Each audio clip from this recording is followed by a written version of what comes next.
right, man. So, probably just a good thing would be um, start with your little intro, like maybe a little bit of the resume, a little bit of like, basically where do you come? What's your story with Hapkido? Where do you come into Hapkido and martial arts and all that kind of stuff? Maybe just sort of like the quick footnote version. Well, I've been doing, that's the one thing in my life I've been doing longer than anything else. I started when I was 11 years old. I'm 44 now, so that's 33 years uh, of my life where that has been a significant part of it. Uh, yeah, what else should I say about that? I mean, if you ask me for an intro, let's see, I can either do a brief one or an involved one. But Brief's good. I guess like the usual footnotes are like um, kind of when you started, how you started, cool. sort of like what your experiences with it. I think for some people they'll probably appreciate the like futsal kind of element to it because I think a lot of people are going to be like, oh, what's that and how does that work into things? So that's a kind of a good place to come in from, I think. Yeah, well, I didn't know what I was choosing when I picked Hapkido at 11 years old. I just knew that I wanted to do martial arts. And the story I often tell of how that came to be, um, I wanted to have secret knowledge about the world and the universe. I wanted to have um, a sort of spiritual insight into the way of things.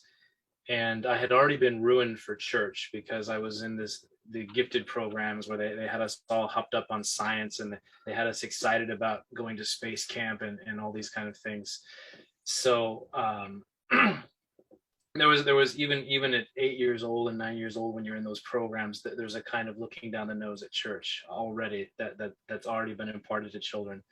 But nonetheless, I needed or wanted some type of spirituality. I wanted to understand the other side of myself rather than the intellectual and the analytical.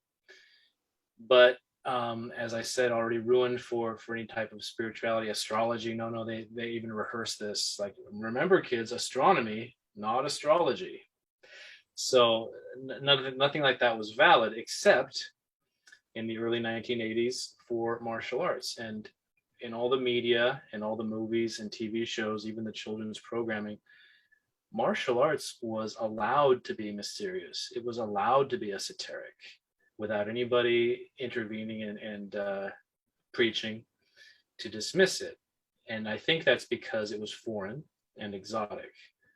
So, in a way, as we in the West had debunked our own spiritual past, both pagan and Christian, that was all sort of displaced and allowed to exist in the guise of the other. So you have the Karate Kid movies where Mr. Miyagi is somewhat mystical and wise, and of course the Kung Fu series in the 1970s.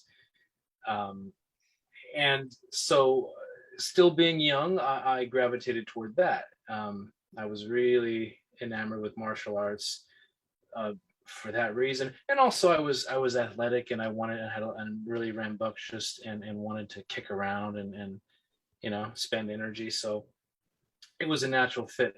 So I asked my father to enroll me in martial arts, and we spent little half a week driving around town, finding different studios and looking in there.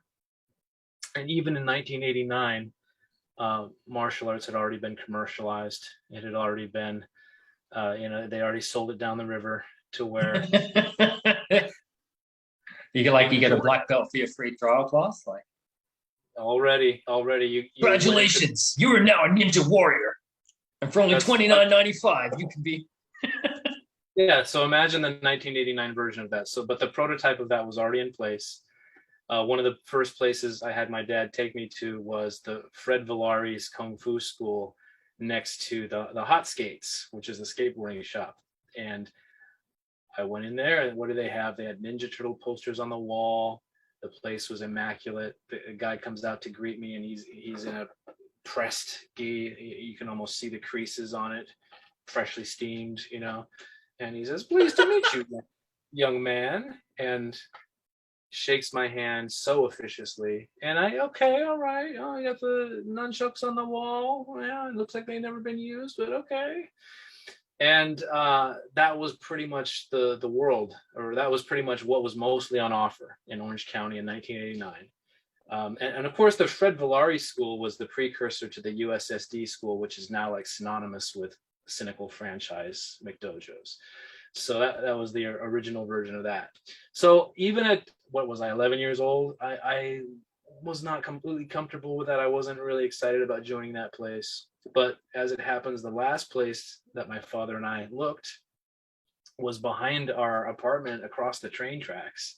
And the first time walking into that studio, the place is divided, and half is unused. It's just a dusty linoleum floor. Half the tiles are cracked. There's missing ceiling panels, and the light fixtures have wires hanging down. Yeah, sounds like a real, yeah, great digs, right? And there's this kind of ramshackle wooden fence dividing the two parts of the place. Apparently, he was only renting half, so that's why he hadn't built out to the other side. And I look behind the fence, and there's a Korean guy sitting there having his afternoon kimchi. And I shake his hand, and his hand is like a rock. And I looked at my dad and said, "Yeah, I want to learn from this guy." And that's what I chose. And that was my Kuksul master. So I started in, I remember it was October 30th. And he says, "You want to start tomorrow?" And I said, "Yeah." And I said, oh, wait, it's Halloween. So I'll start the day after. So my first day was November 1st, 1989. Yeah. Far out.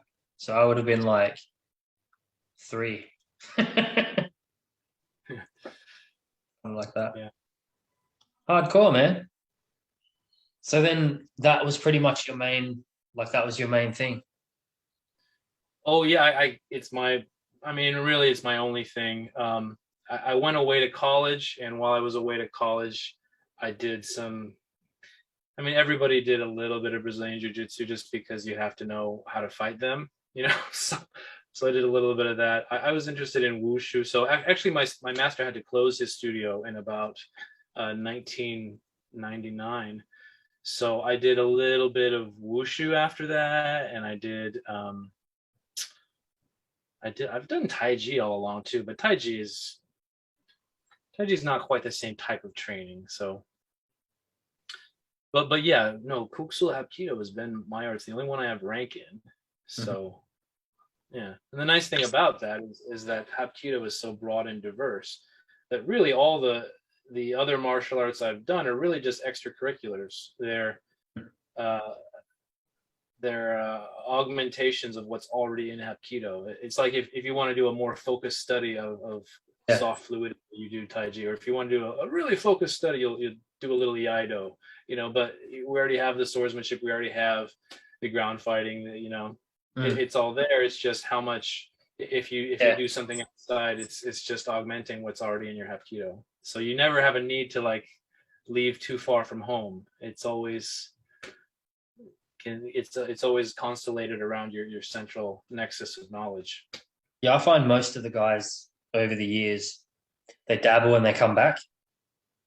Yeah, it's like most of my guys in my team and in my dojo and stuff, you know, the guys that have been around for 15, 20 years, I like, they might have gone off for a few months and been into a bit of kickboxing, and then they come back, or they go off and they're in that for a few months, and then they like, and it's always, if you ask them, it's always like you said, they're just like, oh, I just wanted to put a bit of time and energy just focusing on that particular aspect. Exactly. Yeah. They see it as like adding to their Hapkido, not like learning something else, if that makes sense. It's like that's exactly that's how I feel too. So it's never foreign. It's never like you have to go back to square one. It's always an augmentation of what you know. You know, it's an extracurricular rather than a completely different major. Yeah, I have friends sometimes when I have them come down and teach at the school and all that, and people always say like, "Oh, I love working with and training with Hapkido guys because they can do everything." That's cool. Like if you want to do so, like if you want to do especially people when they want to do applications, like if you like, let's say you're a knife expert or whatever, and you want to do some applications. But with the Hapkido guy, you can just go for it. Like they'll just fall, flip, twist, whatever. Like they're used to taking beatings, know how to fall. There's no like, oh, are you going to be okay with if I take you to the floor? And like Hapkido Mhm. guys are just like, yep, go for it. Like whatever. It's like, um, it's good. Yeah, even like a lot of people when I like guests and stuff, and when I'm like, yeah, come and train, there was like, oh man, it's great because just like every person kind of like can receive techniques well. Like, whereas and I think one of the golden nuggets there is the ukemi or the nakbok or whatever. It's like Right. it's like it's that thing that everyone's afraid of and no one wants to work on, right? Like people just want to do the part where they throw the other person. They don't want to work on like developing the actual more important life skill, which is not shattering like glass when you fall and hit the floor. Yeah. It's like arguably the more pertinent self-defense tool is learning how to fall and not get Yeah, injured. the ground hurts you a lot more often than other people do.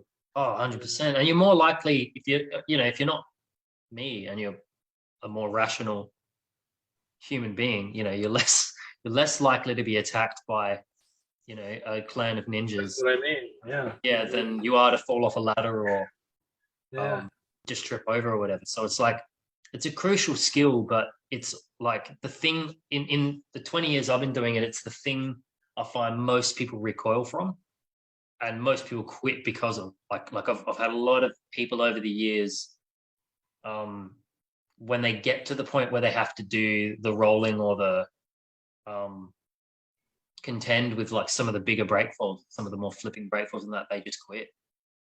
Is They just, that right? yeah, I think my theory is it's like because it's quite like metaphorically it is the literal fear of falling, right?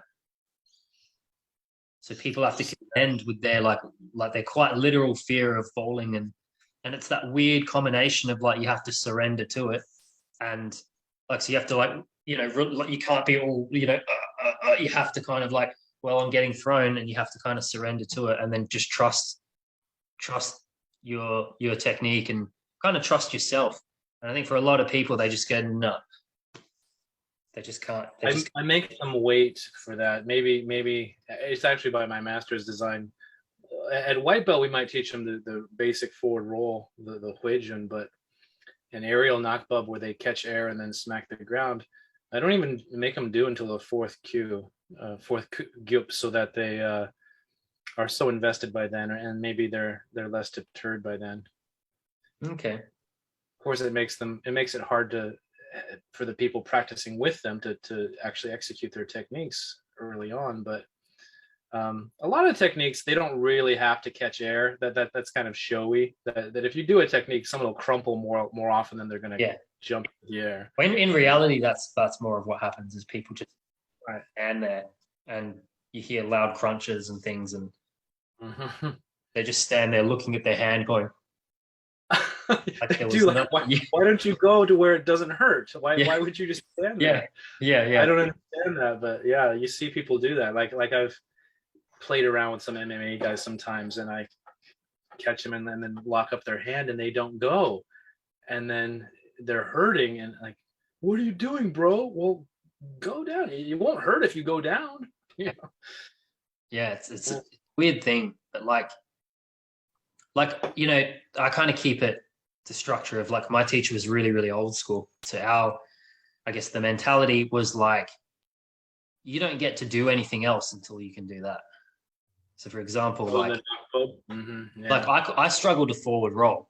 My teacher made me only do forward rolls for like 2 months, which means like every class, every night at every class, while everyone else is off doing fun things, I'm just over in the corner just rolling all night. And it was like basically until you can do that, you shouldn't be worried about anything else. And if you don't like it, quit. That was like the That's mentality that, that's old school, but I love that yeah. because I give someone a skill or a drill and they practice it for 3 minutes. And they go, okay, what's next? Like, dude, you just practice this. Like, spend some time alone, go over it. Give me 10 minutes to teach other people while you rehearse this. Like, I mean, in the old days, we did that for hours and you can't even do it for 3 minutes Mm. before you're on to the next thing. So yeah, It's I the missed it's a thrill seeking. But my thing is the way I reason it is like this. This is what I tell my students is like when you come in as a white belt, your safety is my responsibility. that. So there's no expectations on you because you don't know anything. And like, it's my responsibility to make sure you know how to fall and you know how to roll and you know how to do these things. But when you get your kind of first colored belt, part of you accepting that belt is we're ticking you off saying you know how to side break fall, back break fall, and forward roll. So, by about two belts in, um, your safety is now your responsibility.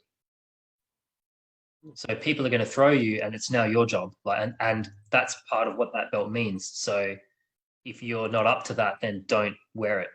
Put a white belt back on.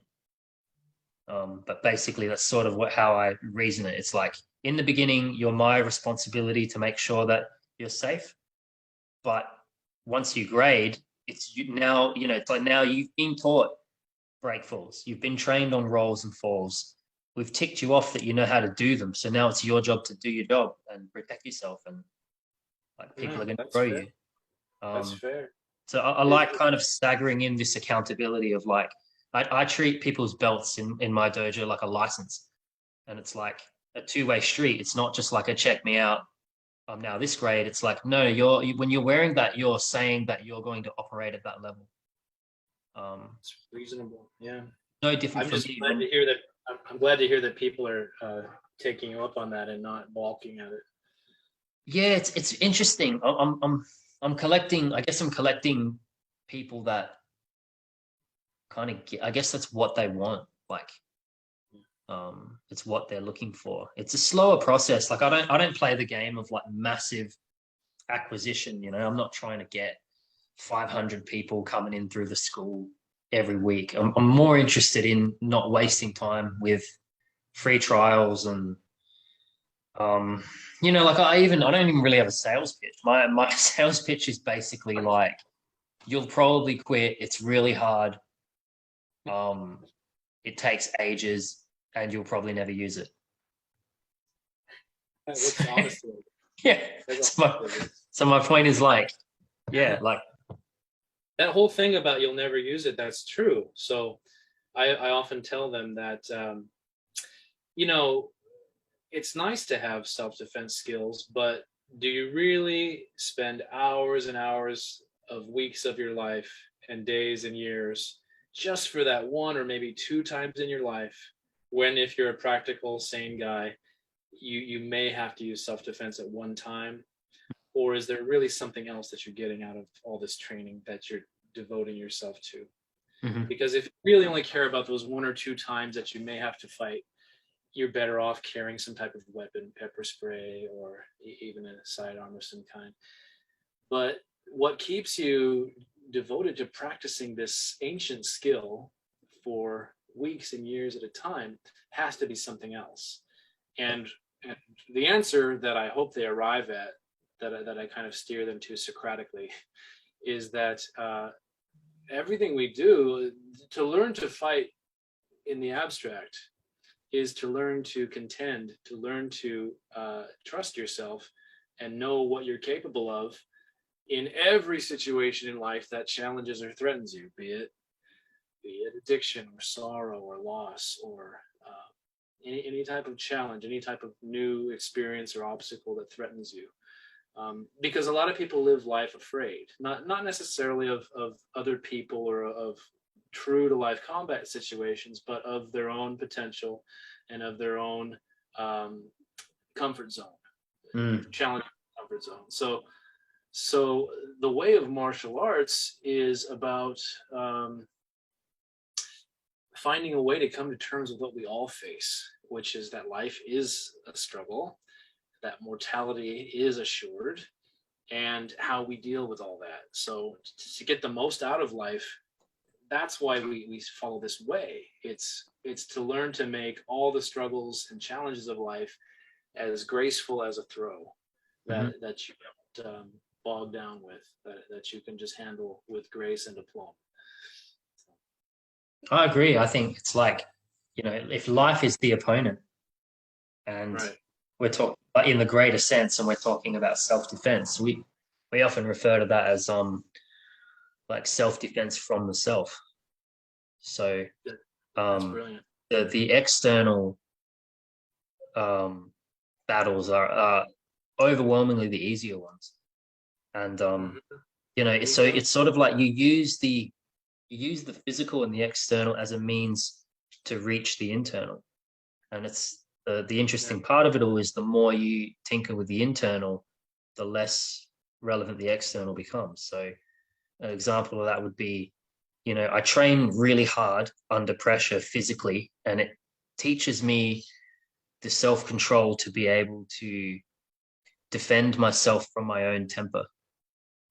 So Right. maybe I'm about to lose my temper and do something stupid, and all the physical training helps me restrain that. So then I successfully defended myself from myself. So because I curved my temper, I didn't escalate a situation that didn't end up then requiring me to physically fight. Yeah. And Um, because you've been in a situation that kind of imitated that, you saw what your limits were, and you saw what you were made of.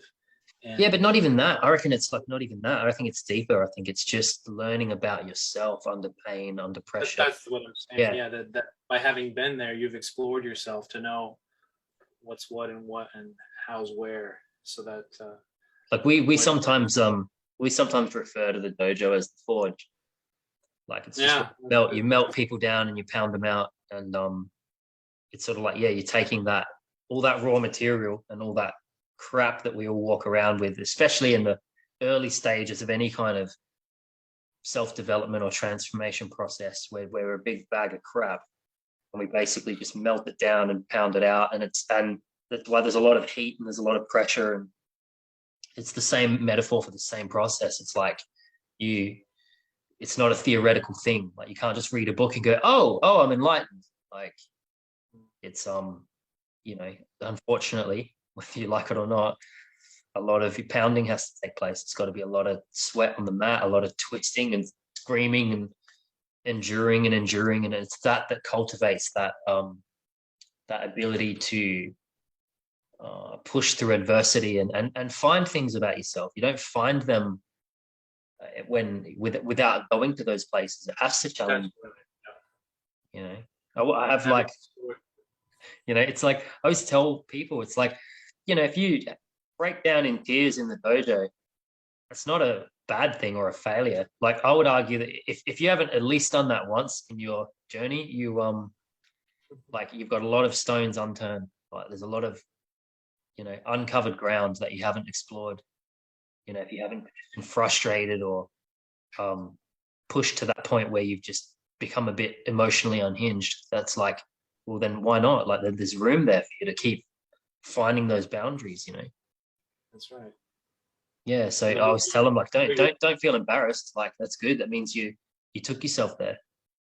right, and the more you go there, the more familiar you are with that territory, and the more you can explore other reactions rather than what overwhelms you. Yeah, they just become funny later. Like like I look back at all the times when I was a teenager and I like cried or like freaked out or just had the worst night, and they're hilarious to me now. Like all those instances, like um they're actually like fond memories. What I mean? That's Like, right. oh, that time my teacher made me cry, and like, well, like was so mad at me, he told me to get out, and it's like I look, like I look back at that, like I'm like, that's yeah, it was good times. You know, Yeah.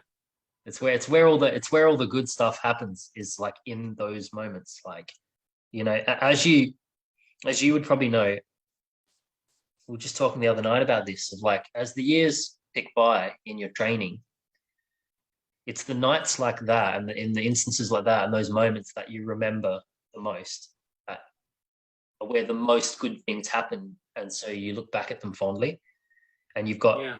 countless positive experiences that kind of just blend into nothing.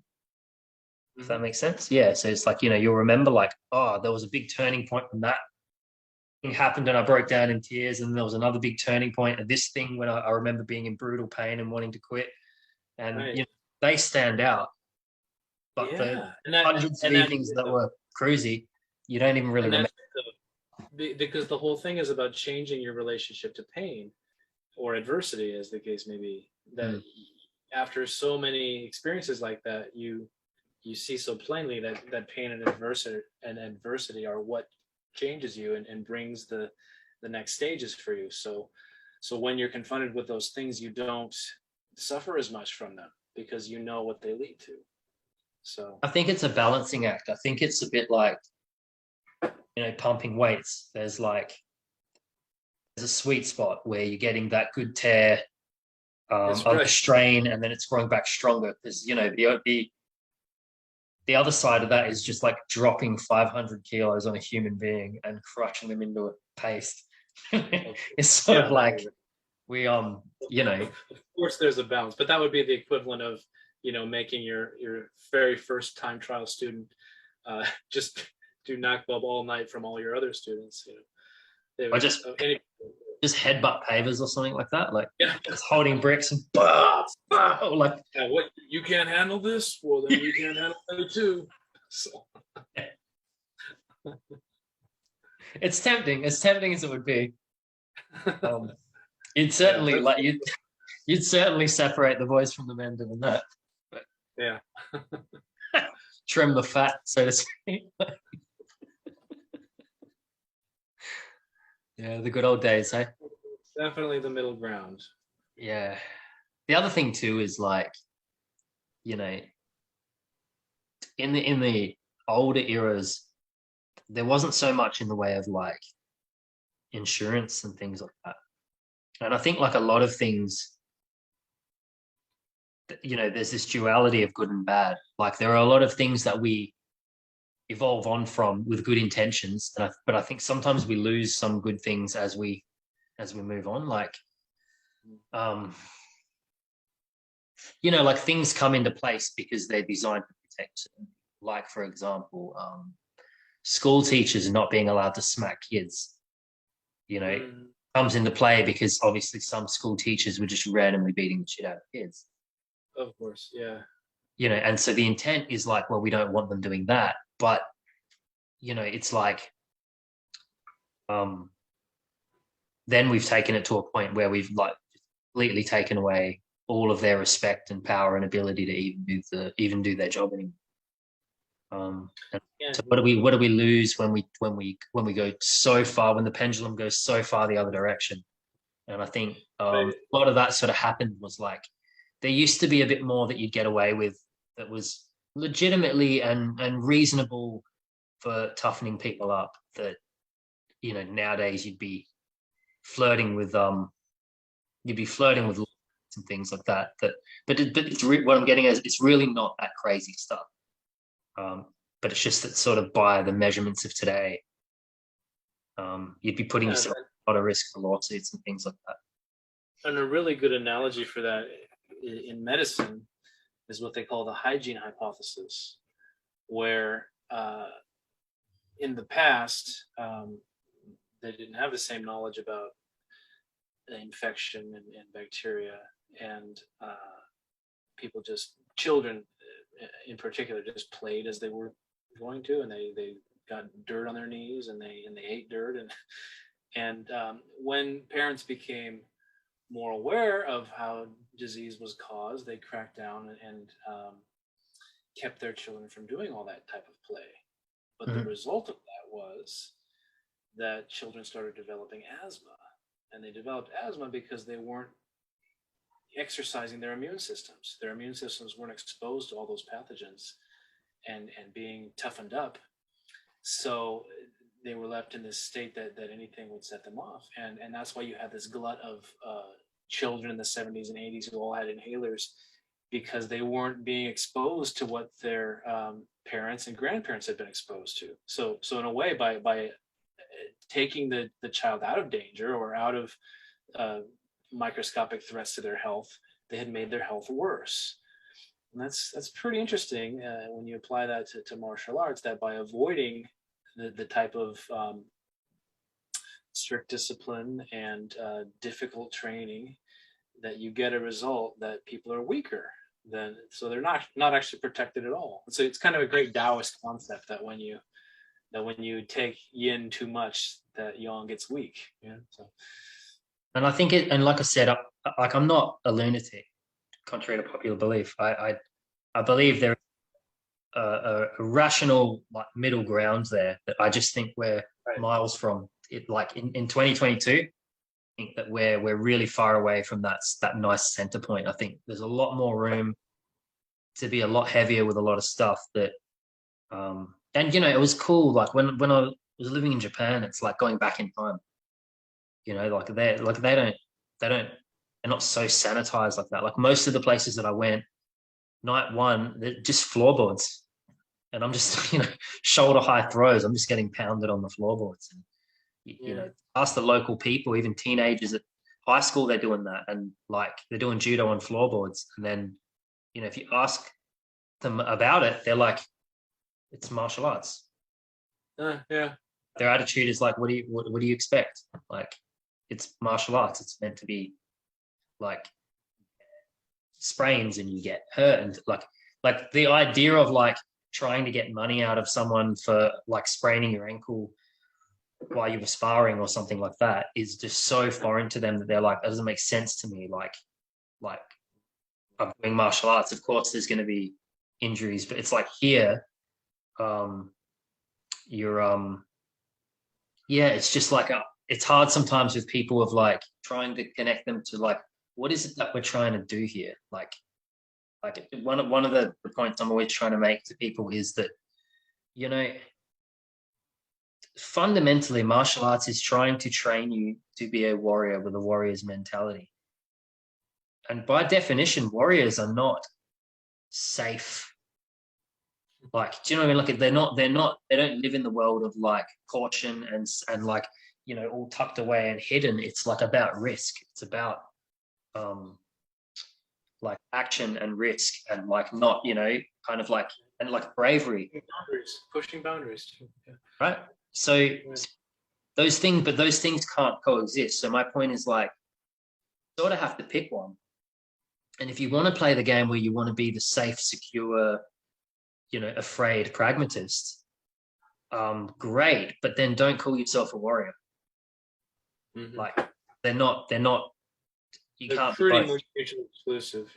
Yeah. So, and I think we've lost a little bit of that. Like I've been lucky, like even some of my younger ones, like teenagers and that, their parents are all in alignment with what the whole point of, what we're trying to develop their kids to do and be, to have that tenacity and that ability to have thick skin and deal with pressure and adversity and all that. So they get when I'm being quite tough on their kids and their kids cry and all that. They're not like, oh, you're torturing my children. Like they understand that it's like, I'm not helping him if I let him quit because he's finding it hard, or you know what I mean? Like I don't like it. You know what I mean? Like I sometimes like hate it. I hate when like the kid starts crying on me and I'm like, on the inside, I'm like, oh, damn, but like I've got a job to do.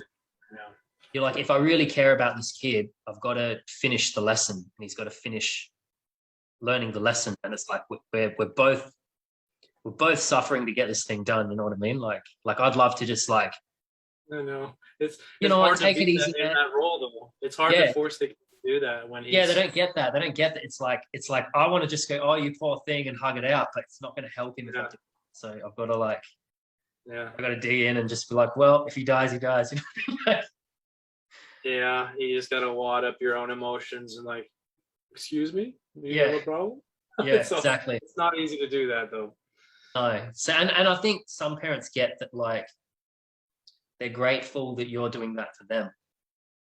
Exactly. right? Like, yeah, Exactly. they're like, you know what? I'm not going to judge this guy because like that's what we want, but we don't want to have to be the bad guy and do it. So you're kind Yeah. of being bad cop for them. You're the hired bad cop. Yeah, you're the Yeah, heavy. basically. They can be the But to be fair, said kids keep coming back. So, That's good. you know, Yeah, that's it's interesting how that paradox works like that. That do you know what I the think? heart. Well, you know what I think the caveat is when they see the results in themselves. So no matter how strenuous emotionally or whatever the process gets, when they see themselves do something they didn't think they could do, or they see just how much they've progressed their skills, they kind of just take it, and it's almost like it makes it all worth it, and they go, "Oh, fair enough." So even if they Yeah, were like, "Oh, this sucks, and I hate it, and I hate you," and everything, it's like when you go, "Yeah, but look, now you can do all this cool stuff." They're like, "Oh, wow, yeah. okay, You just got to get them that far, though. You just yeah." got to get them that far, which can be like pulling teeth, but it happens. Yeah, but it is a literal forge. It is a process of heating it up, melting it down, pounding it out, shaping it. You know, there's just no other way to do it. And I don't try to like. Part of how my school works is like that. That's just what we do. It's what we've always done. We've constantly turned out a high standard that's sort of like evident. Um, and that's the process. So I just kind of go, it's fine if you don't want that. Like I always say to people, I don't judge anybody for not wanting to join and not wanting to do it. Like it's not for everyone. But you know, since before my teacher, that bar has like never come down. So yeah, and it's not going to like. So it just simply is what it is. Like, if you want us to sign you off on a black belt or something like that, it's rough. It's a lot of years of twisting and pain and sweating and um, acquiring the skills and like But it's what the do you only want? way it's going to be real. It's the only way it's going to be real, and it's the only way that the black belt you give will mean something versus the ones that are just scribbled out on paper and handed out. Well, I sort of think that it's like, and the danger too with what you just said is like, as soon as you drop that bar, how do I put it? It's like you take away from everybody on the other side of that bar that had to earn it. It's like you devalue everything. You Yeah, devalue you the debase entire the thing. currency. It's like taking all the silver content out of the currency and replacing it with lead, and then Yeah, well, everybody I always say it's like if you causes just let division. everybody, if you let everybody into the special forces, it would just be forces, Yeah, right? It's like right. there would be no like, oh, but I know he can't quite do it, but let's let him in because I feel bad for, and like it's like eventually, all the people that had to like go through the testing and the trials to kind of get in that inner circle, you basically just made that um nothing for them. Like you just devalued the whole point of doing that and earning that and Yeah, getting there. And so you sort of can't, even if you wanted to, you can't really drop the bar because then it's like everyone loses. right. And then even they themselves don't get anything at the end because they haven't Right. changed. They haven't been forced to rise to the occasion. So, It's like we were talking about the other night. It's fascinating how the places that have those, which is basic everywhere, which is pretty much yeah, everywhere. yeah, that do those free trial. You basically do your free trial and you walk away with a black belt. They always have like 10,000 students, and like people can't get enough of having a really low bar. And I blame them. They almost single handedly devalued what it meant to be a black belt. I remember when I was a kid in the '80s, a black belt was like something legendary. Like, oh, that black belt, wow. And then in the '90s, when Taekwondo came here to the United States, and for a while they were calling America the land of the masters because on every main street, on every strip mall, there was a Taekwondo studio. So how could there be so many masters all over the country? And what it was the Korean military has mandatory service between 18 and 20. And while all those guys are in the military, they pick up a Taekwondo black belt because the government is teaching them, teaching all the Korean male citizens. And then when they get out of the military, they're in their young 20s. What am I going to do with my life? Well, one option is to go to the United States or Australia or anywhere and Yeah. open up a martial arts school, because maybe you're a second degree, but hey, just inflate the rank a little bit.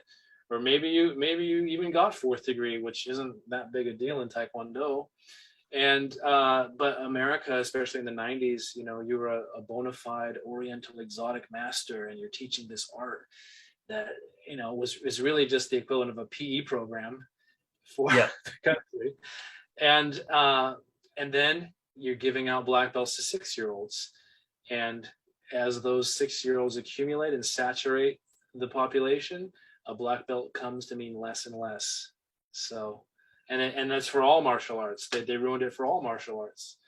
Yeah. So we I think of it in timelines, and like I'll be curious, but you'll probably agree with this, is sort of the way I explain it, the way I understand it and the way I explain it is that, like, the main singularity for a lot of modern day martial arts, especially in Western countries that practice, is sort of like the 1945, 1950 sort of market, right? So it's like the end of World War II is when everything starts coming out of Asia, relative, right?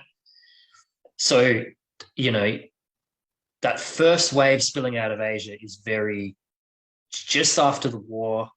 Some of the stuff has been used in the war. Like, it's very potent. Its function is still intact, but like some of the methodology of how it's been transferred and how it's been trained and all that is still quite potent for a lot of it. And it very rapidly, with every subsequent decade, starts to dilute and reduce and dilute and reduce and dilute and reduce. So it's sort of like, in a lot of cases, the closer you can get back towards that 1950 marker, and most people I'll talk to, like, do not disagree with it at all. It's like, you only have to look at some of the older generation of what they could do and how they trained versus 10 years after that, 10 years after that, 10 years after that. But my thing is this, I'll be curious what you think on this. What has happened over, the last century is the standards have been steadily decreasing, but the ranking has stayed the same. So what I mean by that is, like, what used to require, 5 days a week, hours a day for 10 years has turned into an hour a week,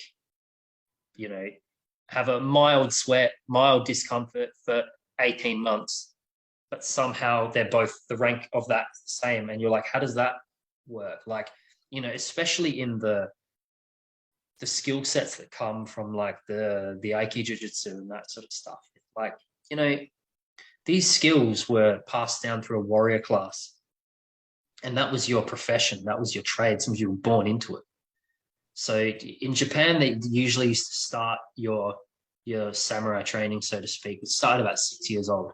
6 years old is when you start learning the sword and training with the sword.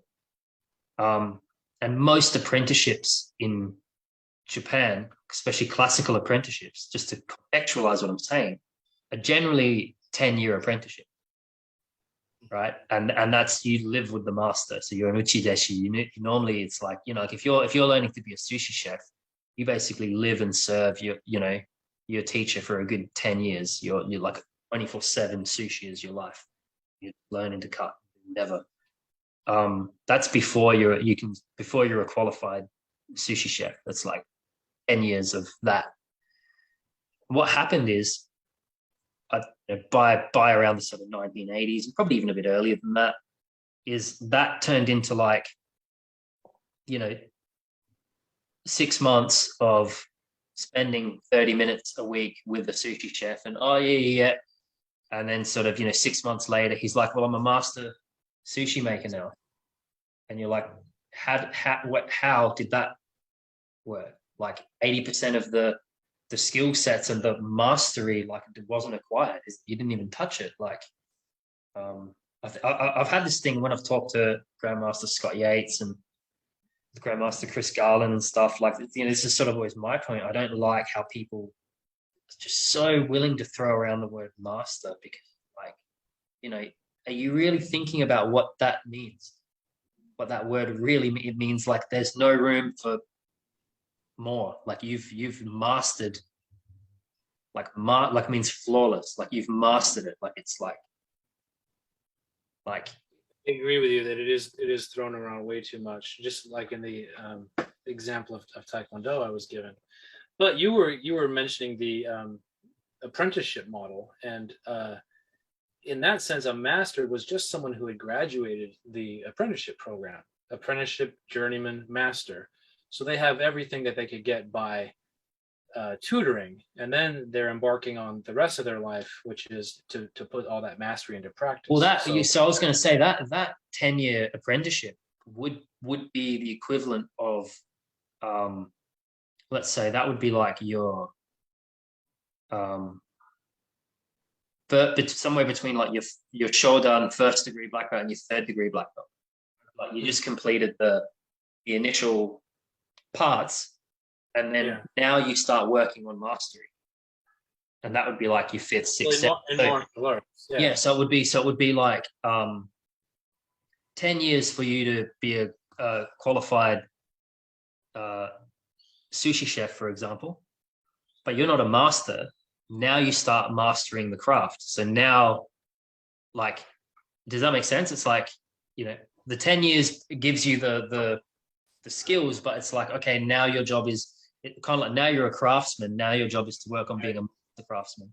You're not I like, agree with you. Oh, I completely agree with you in sentiment, but the issue is also kind of linguistic because in the European tradition with college degrees, the baccalaureate and then the master's degree was given at the commencement of your profession. So it kind of gets crossed just in the translation there. But I understand completely what you're saying, and I agree with it. That in general, there is a definite watering down of well, what I think on goes. on what you were saying, it would be like completing high school then and calling yourself a master. And you're like, you haven't even started the stuff yet. Like there's there's a lot there. Like, um, yeah, I just sort of feel like too many people that like I don't know, I just see it like this. If you start using that term, then everything you do skill wise is on display. Like that should be representative of that title. So like Yeah, if I was going around saying I'm master and I'm master, it's like then I'm saying that like my techniques and everything should be absolutely flawless. Like they because should be. they're Yeah, mastered, that's true. they're mastered, right? They're not. There's no room No, to improve them. They're like of not master. just an expert. It's not just an expert, not Right? just proficient, but mastery. Yeah, you're Yeah. right. So that's Yeah, why I feel like when people use that term, I'm like maybe just calm down a little bit, buddy, and right, like, right. you should be more That's intimidated by that word than I think a lot of people are. It's like they just use it as like, um, yeah, well, I read the history books and I read I read the information. I kind of get how to like deliver yeah. the um the academic knowledge of the art, and you're like, but that's not mastery.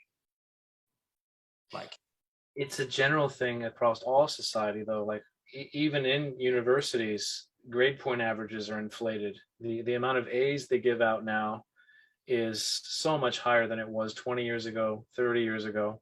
And the reason why is because of the consumer culture that if, mm, yeah, and universities are chasing it. And of course, martial arts studios are chasing it. With all those Taekwondo schools, the goal was to get money. They call it take my dough. But do you, when you aren't selling rank to these parents who want their 6 year olds to have a black belt that they can put on their college application, they're going to go elsewhere to the guy who is. So it's commodified, and there's this pressure for people who want to stay in business to water down their curricula and their degrees, and and that just drives competition. And you can see the same thing happening in universities and just about in everything of life, every aspect of life. And here we get to the our kind of argument that this generation has just it's generational, that because this generation has come to demand and expect certain things to be handed to them, that is driving the market for it. Where there's a demand, there's a supply. So And I think it's like a yeah, you're spot on with that. It's like it's not easy, but I think the thing with martial arts is it should be certainly the way I was brought up in it and the way I try to maintain it. And it's not right. always great financially, but No, I think if we're anything alike, that the sacrifices we've made to preserve the real value in these traditions has rendered us with not having the most lucrative life or lifestyle. yeah, it's that whole Sacrifice. it's the whole people want what they want, but martial arts should be about giving them what they need, not what they want. And that Yeah, always at the I agree. expense of it'll come at the expense of students, it'll come at the expense of finance, it's but you know, that's kind of the point, isn't it? Right? Like the point is about the integrity and like the core, what it's supposed to be about is being honorable. And it comes back to what I said about the warrior mentality of the proof is in the pudding of like, are you someone who can maintain your integrity under pressure and take the financial risk to keep your integrity? Or are you going to be cowardly and pragmatic and cautious and just try to sell black belts to pay the bit? And it's like sort of what I was saying before about you have to like pick. You can't have both. And I don't know, I'm kind of rolling the dice on quality over quantity and just trying to, you know, I'll just try to keep a quality product for Hapkido and we'll see. Either the world will like it and I'll be rewarded for it, or like you're gonna be like you know, the next time we do this behind me will just be like a street corner and I'll be on the street like, hey man, a little Yeah, tire where I'm warming up my hands, like still living that life, still fighting that good fight. yeah, Things exactly. are what they were, but we're still keeping it going. Yeah. Yeah, we'll see. We'll see how it goes.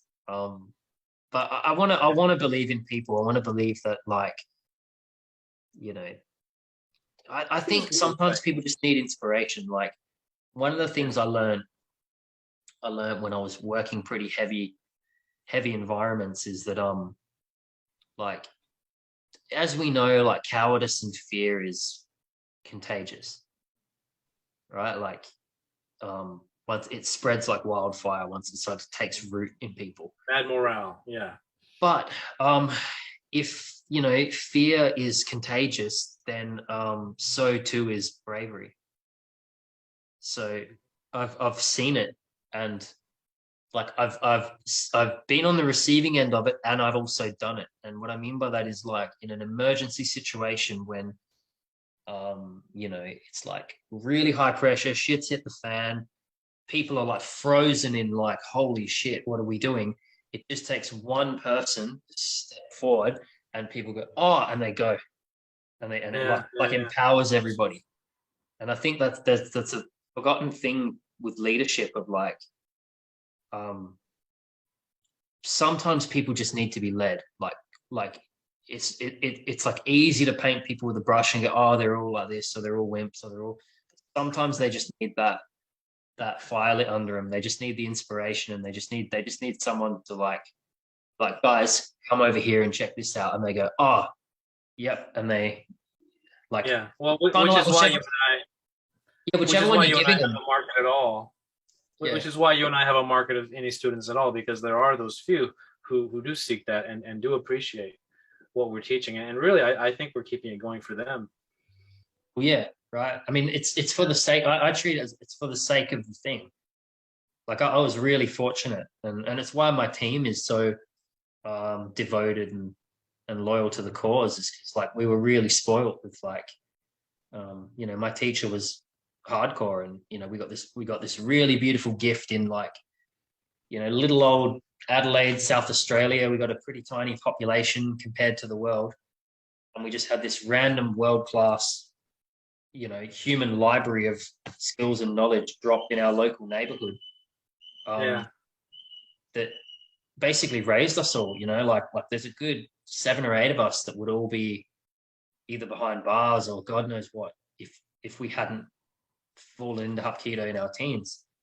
So we're all motivated to go from that perspective. It's kind of formed us and given us everything in our life, like everything that we are, have been able to achieve, has all come through that. So there's this overwhelming sense of like, we need to like maintain it, continue it, pass it Yeah, on. Like, it's I as think I much can relate to us. that. Yeah, I think I can relate to that. It's also because of what my master provided, and the value I saw for me, that I wouldn't want it to just die. Mm. You know, maybe So it's not a lot larger. of people. So it's larger than, Yeah, yeah. right. Maybe not a lot of people want it, but those who do should be able to get it, because I got it, and it was lucky enough to be. I was lucky enough to have it passed to me. So now that I've become this custodian of it, it's kind of my duty to pass it on, because if I didn't, then I wouldn't have really demonstrated my appreciation for it. Yeah, exactly. It's almost like not even a choice, really. You just kind of like Yeah, all of a sudden you get sucked into that role, and you're like, well, I guess no one else is doing it, so I guess here we that's are. right. And then That's it's right. like, and then if I'm going to do it, then I may as well do it all in and properly. And um, And authentically, yes. yeah. I think it's interesting, like, um, yeah, that sort of thing of like, definitely in my community, it's everybody likes the whole, um, we're all trying to build something larger than ourselves. Like, um, it's like because it's like this thing just gives so much to the community and to so many people. It's cool to be a part of. Like, I mean, just in South Australia, I think my teacher set up the first Hapkido school here in 1984. So there's our own local history and tradition and lineage, um, that's not just a greater Hapkido thing, or then even going back into like feudal Japan and all that. It's like not just all of that. It's like we've even just got our own local history and our own local lineage. And before that, it went into like England and the UK, and then it was back into Korea, and then it was back into Japan. And it's like you've got the greater history, but what I'm getting at is like we've got just like I had guys come in, that were students of my teacher in the 90s, but that like a few weeks ago come poking their head in my dojo, like, oh, you guys are doing Hapkin. It's like they're like it's like relatives. You know what I mean? Like, Yeah, that's um, cool. and it's That's cool. It's neat. it's like there's this history here of like, it would just suck for that to like stop. And when it's done, the thing I would always say is like, look, man, there's plenty of kids karate and there's plenty of combat. Right? There's like I don't need to compete with them. I'm not trying to be them. Yeah. And I'm not even like saying anything bad about them. Like Mhm. my point is just like that. There's plenty of that. There's not a lot of what we do. And there was that when my dad and I went around Orange County looking, and that wasn't what I was looking for. So the fact that I chose what I chose, I hold out hope that I hold out the knowledge and the welcome mat for those who are also looking for the same thing, because like you're saying, it is different. Yeah, It is not exactly the same um, thing that's being fulfilled. It can't be replaced by the other array of offerings that are out there. yeah, yeah. And it's rich. It's like there's so much.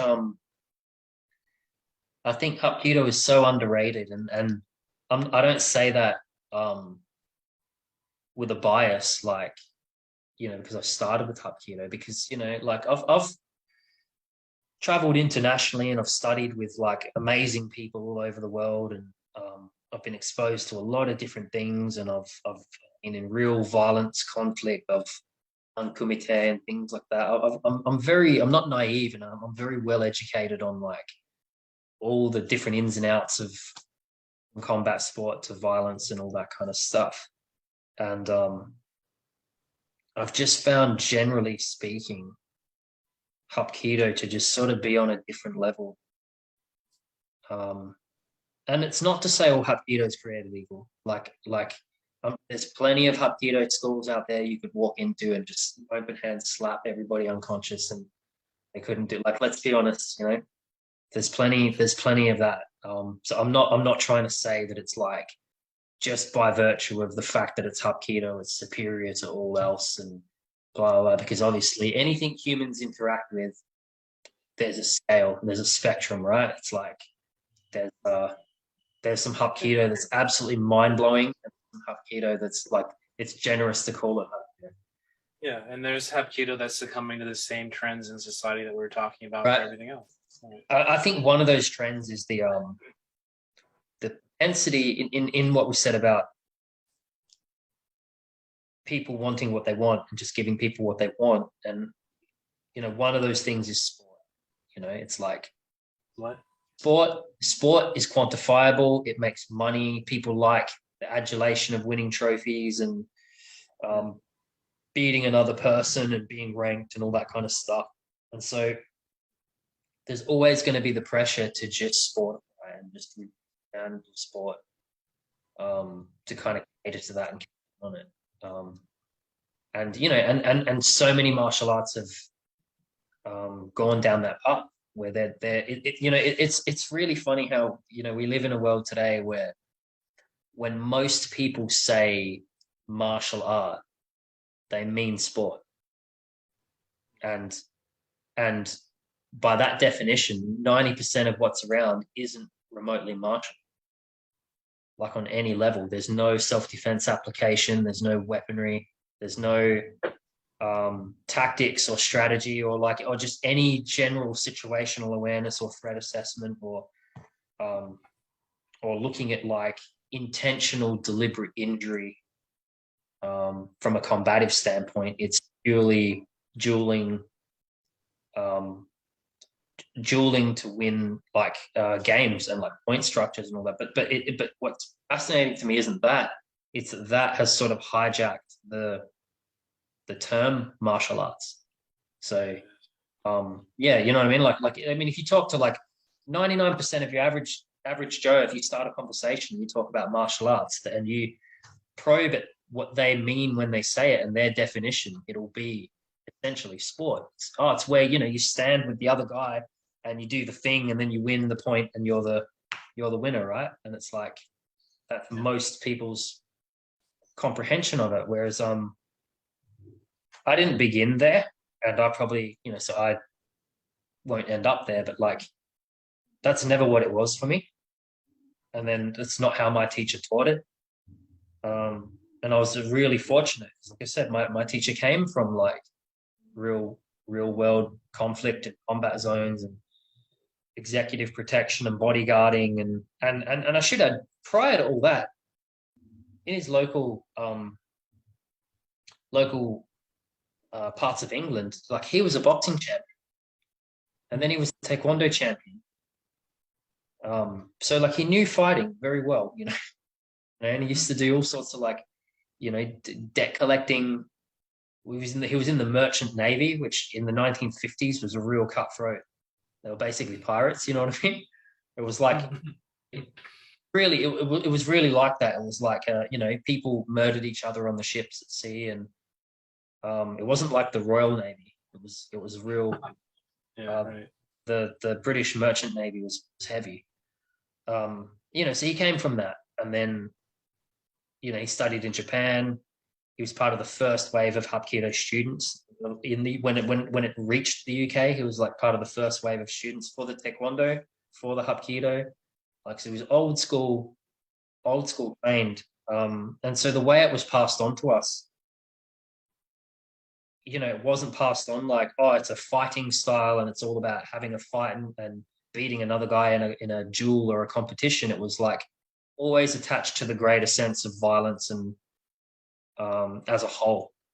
We would always talk about the overlaps between bar fights or battlefield or we're always looking at the whole picture.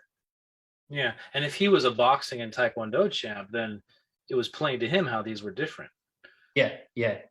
So it was always really, but I didn't realize how lucky I was in that regard until many, many years later. And one of the wake up calls for me was when I started to get involved in like the martial arts stunt scene. So you're mingling with people that are like kind of like the cream, right? Because most of the people that go into that are like the exceptionals. They're the people that whatever their martial arts background is, you know, they Yeah, train they want to. off, and they're like brilliant at it. You know, they're usually the guy who like wins all the forms, competitions, backflips off of walls. You know, they were like the kind of the gun of their dojo or whatever.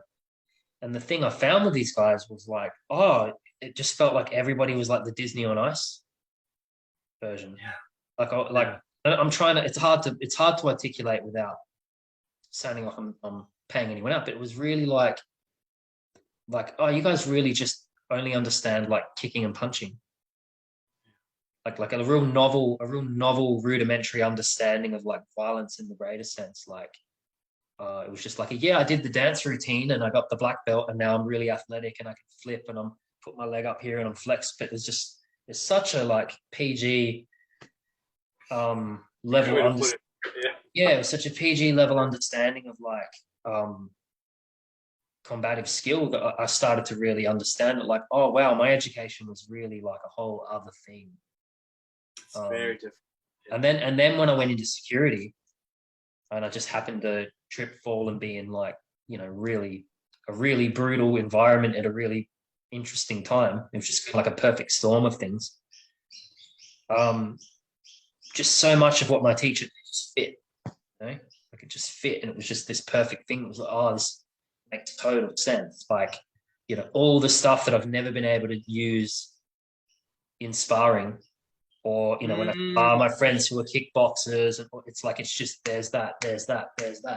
It's all relevant because it's not um, confined to this type of like very narrow structure. It's like it's a much more living yeah, thing that requires creativity. It's like you need creative solutions.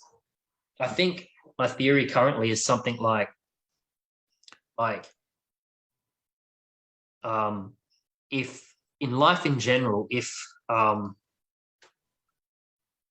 chaos of like potential conflict in life is just it's infinite, and it's like um, when because one of the things, man, is like people love to say like I hate the internet. I really do.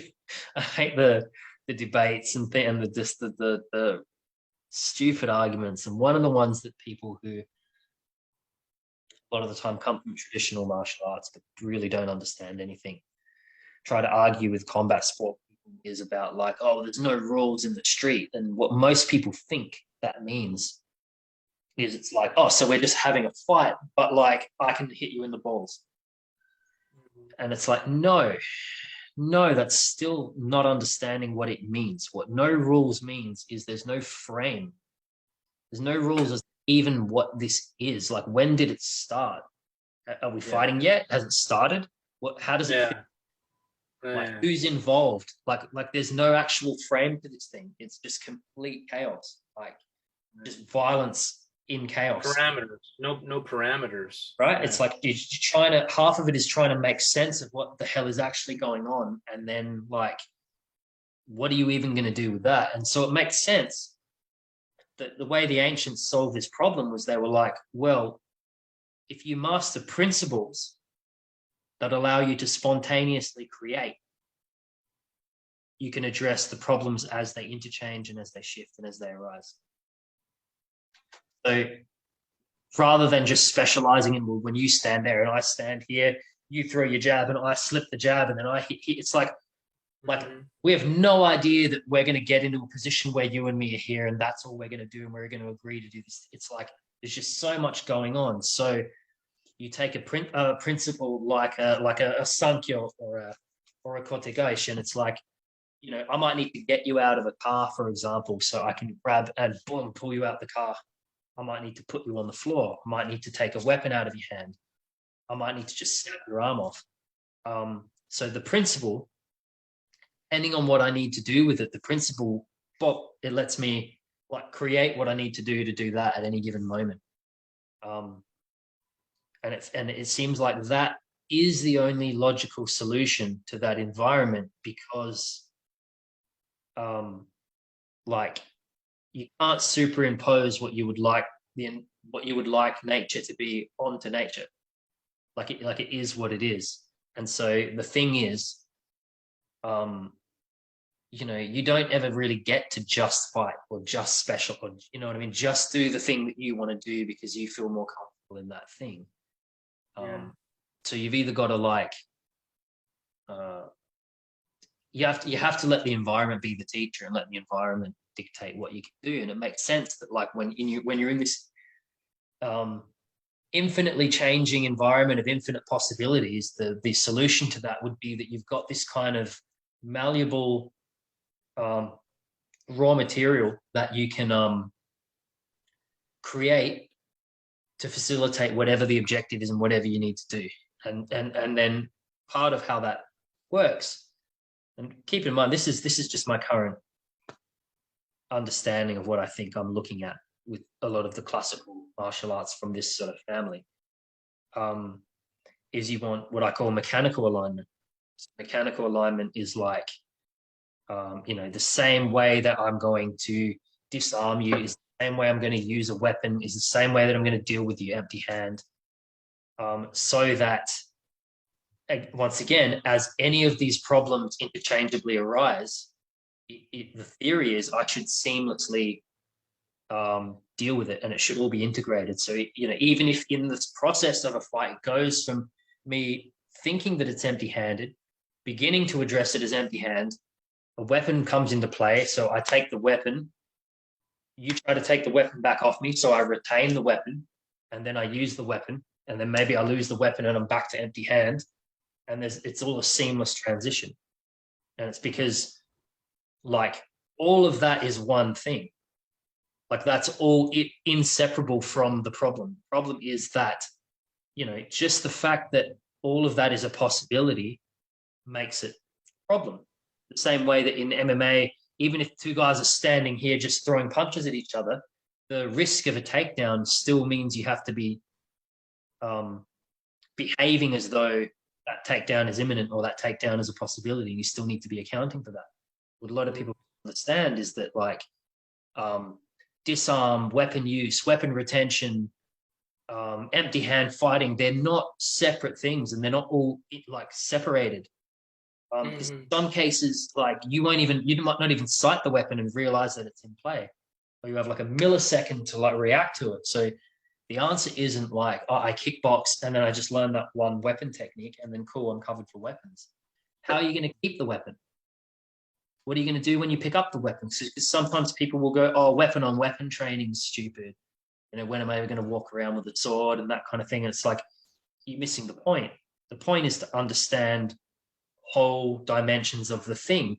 By learning to use the weapon and weapon on weapon, you're understanding what makes the weapon effective. What are the problems with it? What are the vulnerabilities of it? And you'll understand that better when you're learning to use it. And then you'll feel more comfortable.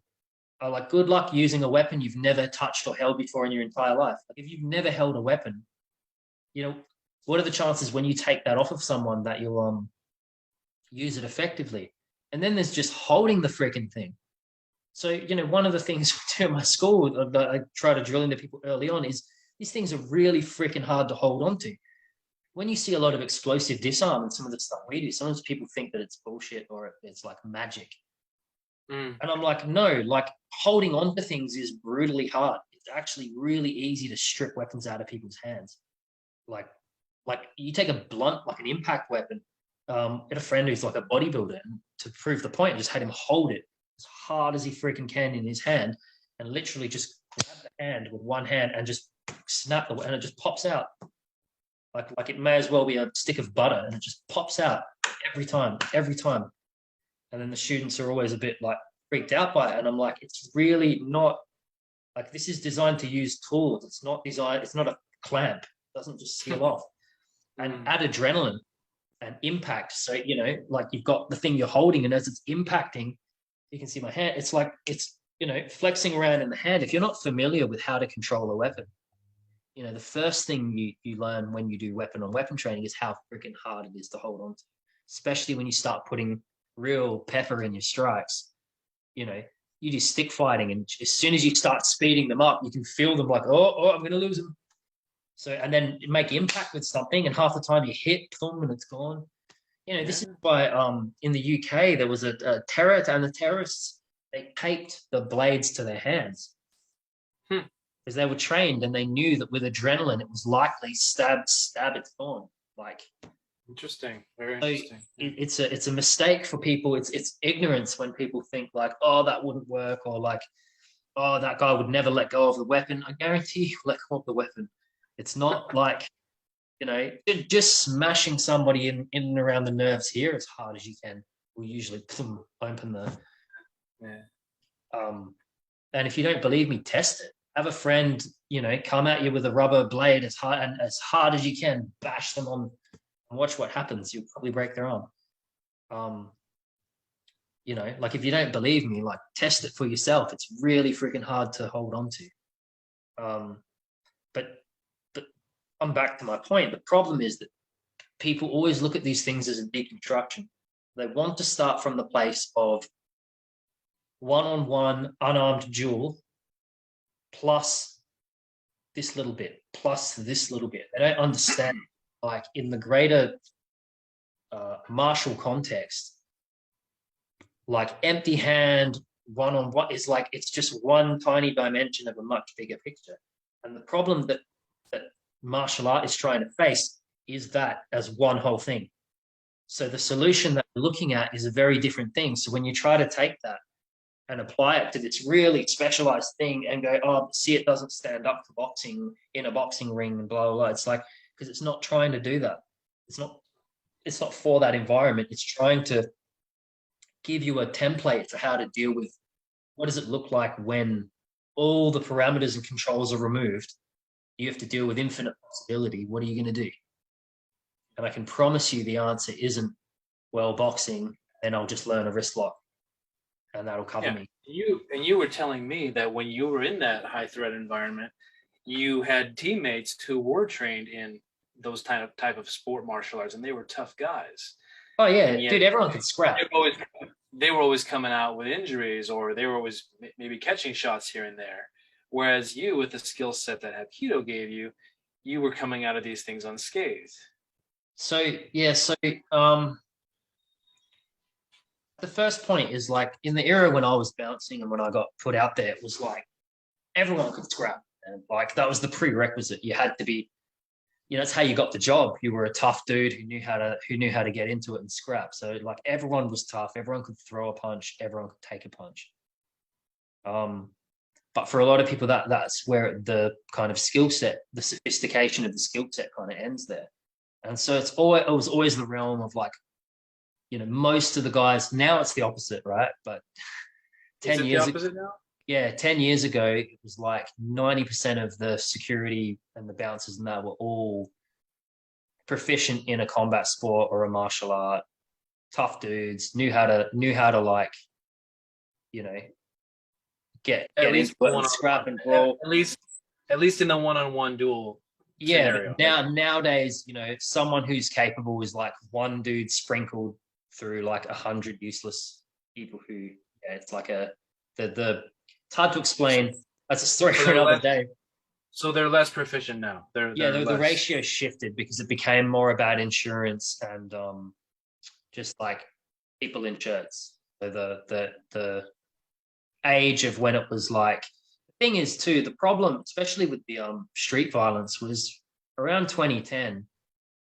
Australia had huge problems with all the crime gangs and street violence, and it was really basically like Gotham City. So the bouncing scene was very much like that was the gig, man. The gig was basically you're gonna be in fights with crime gangs and like serious people on a regular basis. So, there's a certain type of dude that puts their hand up and goes, yeah, I'll do it. And it's usually someone who's pretty comfortable, like either crazy or pretty comfortable getting into it. So that's what I mean by like the baseline was like, everyone could scrap. Everyone knew how to like get into it and punch on.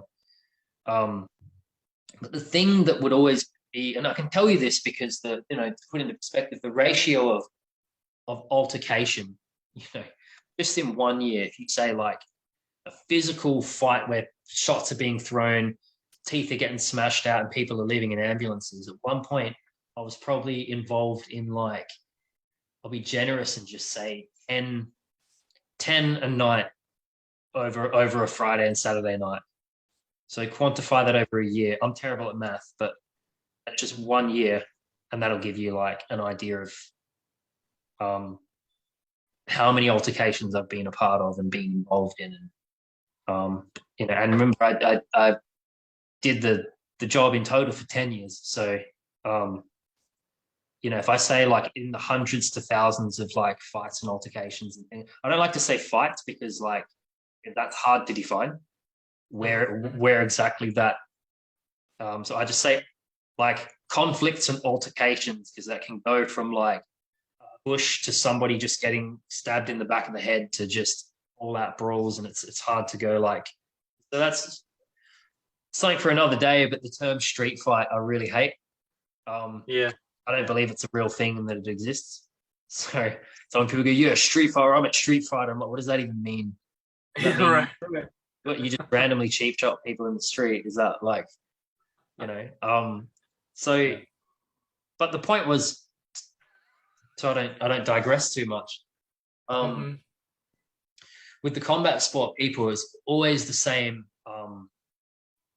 ending and the same problems. And I know a lot of people get triggered by this stuff, but all I can say is like, this is truth. This is my truth. This is from my personal experience of a lot of a real world data gathering. And this was the observation of really competent, really tough people. Some people were local champs, so these weren't like a guy who trained kickboxing for a week. These were people who had won titles and, like really, really tough, competent people. That wasn't the issue. The issue wasn't that they weren't tough or they were scared or they couldn't fight.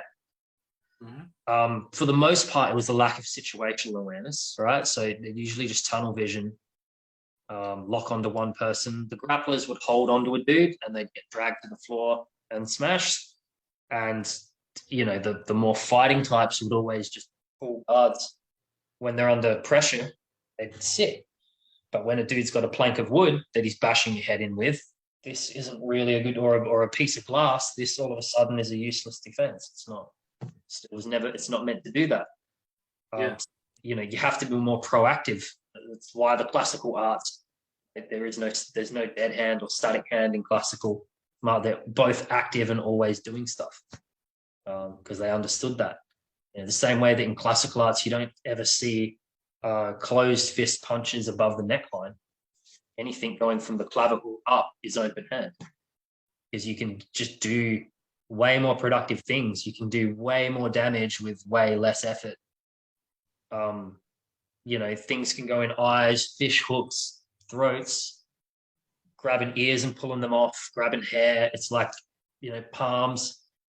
It's way more, and do nothing to my hand, or I risk shattering my primary weapon.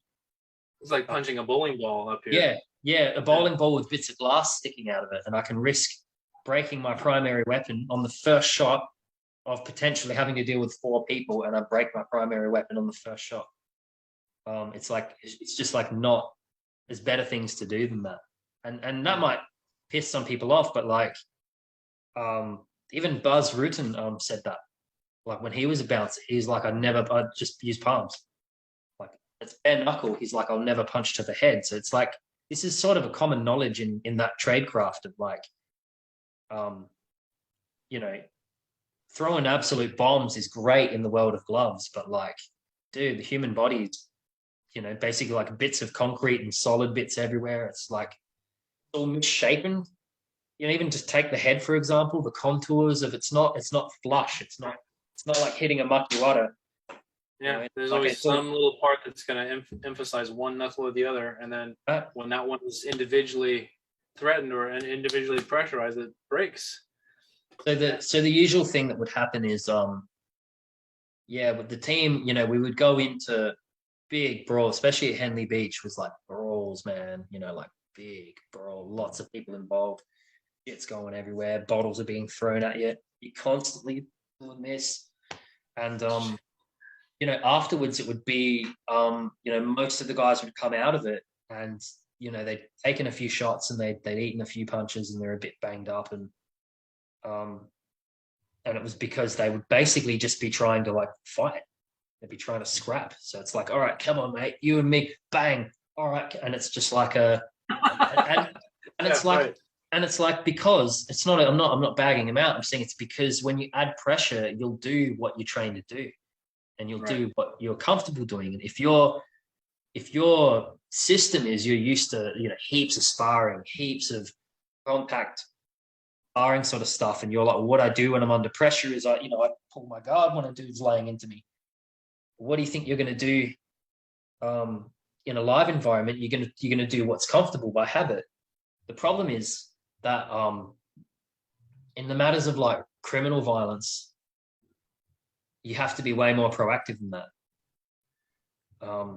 So like it's a higher risk, higher reward strategy. It's so quick and over exaggerated and desperate. It's like people just rush you and like rugby tackle and like come in swinging wild with bottles and things like that. It's like not all like here and tight and tamed and hesitant and edging in, and like it's just coming in, bang. And it's like the way that you've got to deal with that is a different strategy. You've really got to be like, if you want to survive it, you've got to be really, really proactive.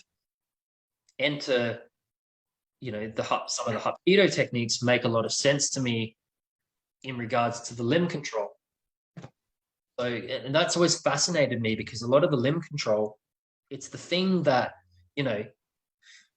it was literally given to us and left over by the samurai, right? And so you've got 500 years of feudal Japanese close quarters combat that your people were born into, made a lifetime of studying, training, refining, documenting, writing it down on scrolls, what to do, battle tested over 500 years. And it's like, what, they were just like, they just didn't know what they were doing. They were just like mistaken. Like, Yeah, they never thought about covering their head. They just yeah, right. So my point is like, so then you've got what they left, which is so much limb control, and but you never see limb control turn up in fight sports, right? And so I always found that really fascinating. We're like, so what is this thing? Why is it so prominent in all the combative arts? Like the Filipino arts use a lot of limb control. All the Aikijutsu systems use a lot of limb control. Even some of the Okinawan karate has a lot of limb control. And once I was in, some real scraps, it was just finding itself naturally and just was making total sense. And it's like, well, when you're worried about with three people, if someone can get a hold of you, you smothered on the floor and you're being stomped. So all of a sudden, getting those limbs off of you and keeping them off of you, sense. Weapons, just man, that dimension. And the number one weapon of the street violence in Australia is this bad boy. Just smash, bang, coming at you. Throw it, hit with it, smash it, and use the bits. So all of a sudden, managing this thing and keeping this thing under control is a way more pertinent skill than just being able to stand there and throw hits. It's like you really you really don't need that. It's like that's a way less important skill. It's a bigger problem me getting stabbed than me getting punched. really. So then all these limb controls make sense, and they also make more sense because what they enable you to do is like, this is what I sort of came to understand, was like they do a couple of things. They basically and this is just, you have to bear with me because I'm new to trying to articulate my understanding of this process. But the way I look at what Hapkido does in terms of function, right, is it's like the application of like sophisticated violence. And the reason why it uses limb control at that distance is because it solves two problems. One, if there's weaponry, and because these are the two, and you go, why these problems? These are the two biggest threats to us: is weaponry and multiple attackers. So limb control at that specific distance splits the difference between I control the limb, which clears the weapon. The joint lock sets me up to be able to disable the limb and neutralize this threat. And I can do it all at a range where I'm not so engaged that as multiple threats come in, I can disengage and move through the threats. And that's what I believe the roadmap that the samurai left in the Aikijutsu arts. That's sort of why that they were so focused, why everything focuses on the wrist and start at the level of the wrist. And we spend a lot of time dealing with this body part. This is what holds weaponry. This is what's a threat to me. And if I can completely disable a human threat at the level of this and then move on, that's like ideal. And if you look at how most Hapkido pins and finishes kind of end up, we split the difference between, you know, maybe I'm down on one knee, maybe I've got one knee driven into you, I've got your shoulder and your elbow put in dislocation, so if I need to I can just pop, but I'm halfway up, so I'm monitoring threats and I can easily step out of that and then move back in. I'm not saying it's easy, don't get me wrong. I'm not saying all of this is like, yeah, I just use force powers and lift him up and do, like, obviously but the skill set is for that. Yeah. Obviously the catch is that it's really freaking hard and takes a really high level of skill, but that doesn't mean, that's not an argument for it not being effective. A little bit like or worth studying. Target shooting for archery is obviously going to be much easier to master than like horseback archery. And sometimes the argument is a little bit like trying to describe to people the utility of holding 3 arrows in your hand while you're riding a horse and just rapid fire shooting. It's like the road to mastering that is going to take a lot more hard work and time than just, you know, starting shooting a target. And so it's like, you know, if you were telling people about that skill, the majority of people go, that's ridiculous. Like, no one could do that. That's silly. Why would you do that? It's impractical, yeah. But it's, what did you think all the ancients did? Like, they were all horseback archers. It was, you know, the thing is, like, as an old master said to me, anything you do a lot of, you'll get good at. So this is how I understand it when I teach my student. Hence, we start with the wrist and we always come back to the wrist. Like, we spend a lot of time here trying to master that. It's really hard to, it's really sophisticated, really hard to catch it and work with and find all the nuance with it and get all the angles, and it makes sense that, like, so much time and energy is just focused on the skill of trying to get that wrist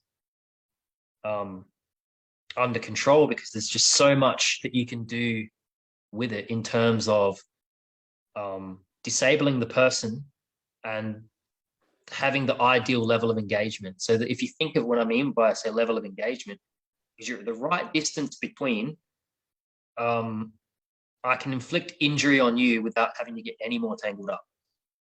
Right. So, like, if I'm at the level of sort of, let's say, the elbow point, right? If I'm at the elbow control, like, I'm in range to, like, hit you and stab you in vital areas, you know, break this off, hit you in vital areas, but I'm at a level here where I can just quickly move out. I don't have to get, like, tangled right up in a clench and get right into it. That's all like contingency stuff if it all falls apart and we get tangled up. But it's not the goal. The goal is to, like, hopefully avoid that happening. But that's how I understand the function of Hapkido and the Aikijutsu family arts, and what they the problem that they were trying to solve, and the way that they looked at solving it was, if we focus on limb control sets us up to disable the person and reasonably deal. I mean, think of it as this: disable the person, deal with weapon threats and multiple threats, all simultaneously, based on instinct and intuition. Right. So, without me having to think about it, just the action of me going, whoa, redirect and put on the floor, is covering me for those problems, whether I'm aware that it's doing that or not, if that makes sense. Yeah. Because what we're talking about isn't the realm of, like, heaps of cognition. It's not like everything that I just said you can, like, cognitively think when you're pumped full of adrenaline and just, you know what I mean? So that was the whole point of like, well, then how do we train to account for some of the worst case scenarios, but still have it down in that like just basic motor skills, you know, while we're under pressure and we're reduced to like you know, just acting and not really being able to think. And so then the answer is, well, then we have these really sophisticated movement principles. And so we get these movement patterns. And that's why you see, you know, these patterns reoccur in Hapkido circles. And these circles constantly reoccur. And that was the idea, right? So you train these techniques that all have this common thread. And then whether you realize it or not, every time that you're controlling that limb and putting that lock on, you're actually simultaneously setting yourself up to have a good defense for if there was a weapon in that hand, if another guy's coming running in. You're setting yourself up for all of that without having to cognitively realize that you're even doing that. Because you can't. You don't, like, that's part of the point that I was coming back to, is because you don't actually know, like, I don't know who's involved. I don't know if he had a weapon on him or if he's still got one on him or if that guy's going to pull one out. It's like, it's very presumptuous. Just go, well, I can only see one guy, so it's one-on-one. I can't see a weapon, so it's empty hand. It's like, Yeah. it's a mistake to think So of the modern sport adherents who subscribe to the, or who really just practice the skill set for those type of one-on-one duels, there are really two camps that dismiss the Aikido and Hapkido and Aikijitsu skill set. One camp you've described are the ones who are just simply so focused on ring sport and think ring sport is everything and think the one-on-one prize fights are everything, that they can't fathom how those other skill sets would ever factor into any situation. And then there's the other set that we haven't talked about too much, who acknowledge that MMA is for the ring. But then if you need self-defense, that Aikido and Hapkido type skill sets are also useless, because something better is the short and direct applications like Krav Maga, which famously and in their own words don't require a lot of skill and have these very aggressive and short solutions. yeah. So there's two groups of people that are dismissing the techniques that you found to work so well. Yeah, so And I can absolutely back that for you. So, like, I won't make any defense of that. I actually think it's a good argument. It's the best. It's actually the better argument that people can make in regards to the these. latter, where because at least they're acknowledging that their ring sport is not for everything, but then they're also still dismissing something useful because they are short-sighted in the terms of how worthwhile it is to train. Yeah, so like, look, when I started bouncing and I started in that area, I had about 8 years of heavy Hapkido training before I started. You know, so then it took me about 3 months to kind of find my footing with all the adrenaline and kind of get stress inoculated and figure out the environment and see where things could fit, and before my Hapkido started coming out. But you know, again, I had like eight hard years of training like an absolute monster before I even started doing bouncing, and that's why it kind of clicked together nicely.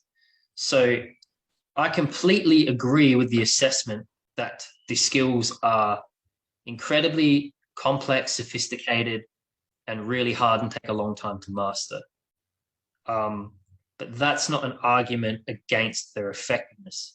And I actually agree with that argument. I actually make that same argument to my students and say, look, this is really difficult and takes a long time to get good at. But that is what it is.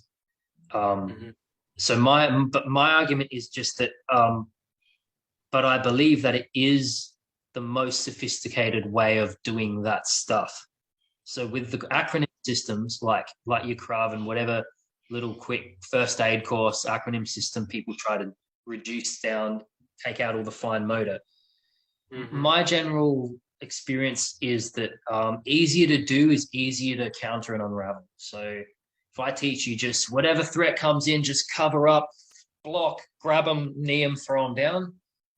Cool. It's like first aid, once you run out of the options of put them on their side or start doing CPR, like, in a sea of like infinite possibilities, you're gonna come undone really quickly. Like, so you might get away with it for a bit if you're a big tank of a dude and you're super aggressive and you just overwhelm people with aggression. Cool.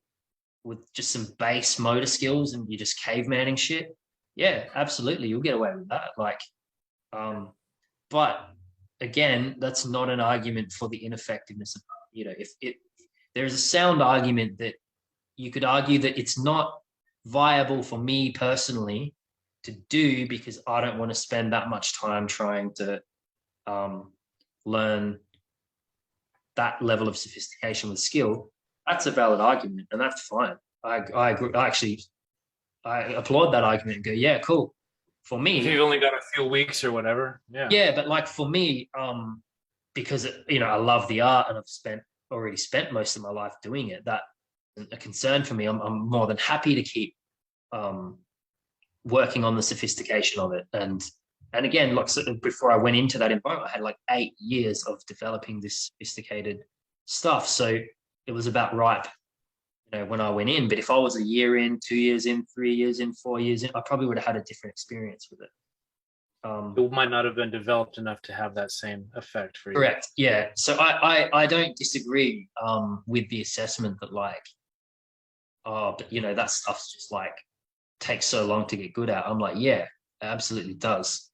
That doesn't mean that it's not effective. I actually believe it's still the most effective way. And I actually think what the acronym systems are all trying to do is basically just stupefy that stuff down to make it more base and quicker and easier. But so it's symptomatic of maybe the trend in society nowadays, right, for all quick results. Well, I just see it's just the first aid course, man. It's like people, but the problem is what people conflate is they want the skills and abilities of a medical doctor or a surgeon by just doing a first aid course.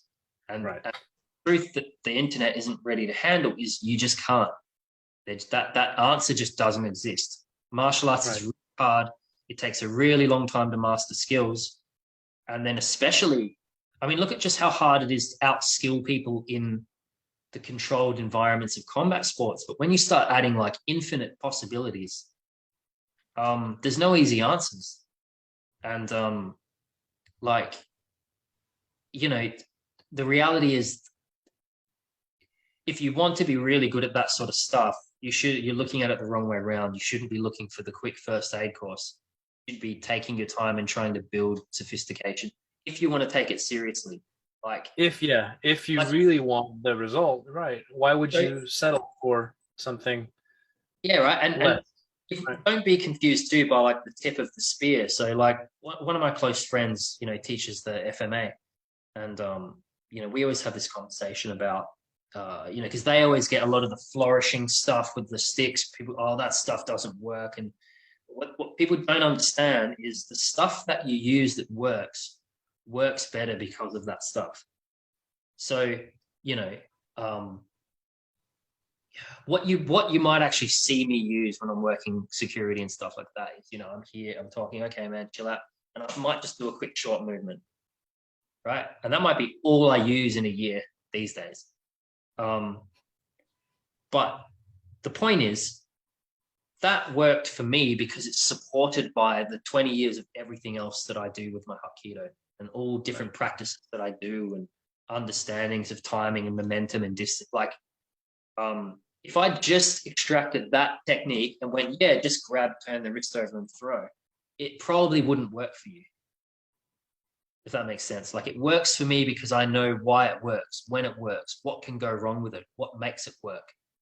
Like 17 different contingencies as they try to do this, and then I move into this sphere, or then that position changes. Like, all of that builds the understanding and the confidence to just do a small, subtle movement and have it work. And this is the problem I think people don't understand is, so they look literally and then they go, oh, well, just give me that party trick. That's right. That one little thing. And it's like, it won't help you. Like, Yeah. You know, that's always been a bit of my criticism with standard sort of craft training, is taking some young girl and going off. You just stick your arm up and then put your hand out, you know, that will deflect, and it's like more likely this arm will just get blown over and she'll get, unless you spend like, Or you know, time and energy building up a solid block and a solid, you know, like Kihon, like you're just boom, boom. So that is rock solid and can stop. It's like just the movement is empty, like just the technique is empty. And I think there's a lot of dishonest and disingenuous behavior with peddling that sort of stuff. And I take a different approach to it. And I just go, look, end of the day, I can try to give you plant some seeds. I can try to give you some techniques. I can try to give you, so I could make my own acronym systems where I chop things up and try to simplify just to some core things. But at the end of the day, you're going to be very limited in how much any of that's of any use to you if you're not training the absolute shit out of it. Like that's the cold hard reality of like, you and me could get together for 5 hours and I could just run you through everything I know on like how to enter with weapons and rip them off people and do whatever. But it's 5 hours of training. Like, do you think if we spent 5 hours learning horseback archery, do you think you'd be like hanging off the side of the saddle with an arrow in your teeth and firing behind the back? It's like, no, you know, you need to then take that and hammer it to get really good at it. I just think, right. I think the martial arts marketing kind of peddles that thing of like, yeah, 12 easy steps to self-defense. And it's like, there is Right. there's no 12 easy steps to med school. Right. Like, And it's one thing to cynically offer that, but so often they actually believe it. The ones who are selling it are actually the truest believers, that they've somehow the audacity that they've somehow figured out how to distill martial arts down to its important parts, and to, you know, just to extract that active ingredient out of it and have something functional is really presumptuous, I think. yeah, I don't really pay it. I think the individual that does that might like I believe that I could do it. And what I mean by that is like what I call it's like the video game slot, right? Like you've got like I've got 20 years of like thousands of techniques, but when I go to work in security, I get to like I have like 3 in an active move slot. Like I've only got X, triangle, and square is all I can use at any one time. I see. So that's what I was saying before. So like if I was just showing you what I'm using and what I'm doing, it's just X, triangle, and square. It's just that technique, and that technique. But if someone's like, oh, so then that's all you do, right? No, that is supported by the other 1,000. And then there's like substructures of contingency, and then there's fighting skills as a fail safe under that. There's like support system upon support system. Like, and that's sort of what I'm getting at. But so it's disingenuous to go, yeah, man, I'll just show you like person comes in, block, chin strike, pull them to the floor. It's that easy. That's self-defense done. Like I just think anyone that's peddling that is like probably never actually been involved in proper violence and doesn't get that it's like a bit more complicated than that. And you know, so I say to people, it's like, you know, what do you want, man? Like if you really want to understand it, it's a whole field of study. It's like me asking you about like medicine and Chinese medicine and stuff like that. It's like your answer would probably be similar to mine, which is like, how much do you want? Like how much info do you want? How deep do you want to take that line? How much is enough? Like, people, I just want to know how to, you know, be a trauma surgeon, but like with like one quick lesson or conversation, one quick technique. And Just it's like, give me the essence of the trauma surgery, the part I'll really use. yeah. And you're like, it's not how it works, man. Like that works because it's supported by the 10 years of med school that get you that. And this is sort of my argument is like, there is no that at the end of without all the stuff behind it. And this sentiment for me is shared by friends that run MMA schools. You know, like we agree on almost everything. And like, you know, I've worked with guys that are absolute dangerous mofos and they come from all sorts of traditional backgrounds and things. I think it just needs to be like, as a human being, first, you need to actually do the work. You need to spend a good better part of a decade really hammering down on a subject of study before you really start having opinions or trying to do too much.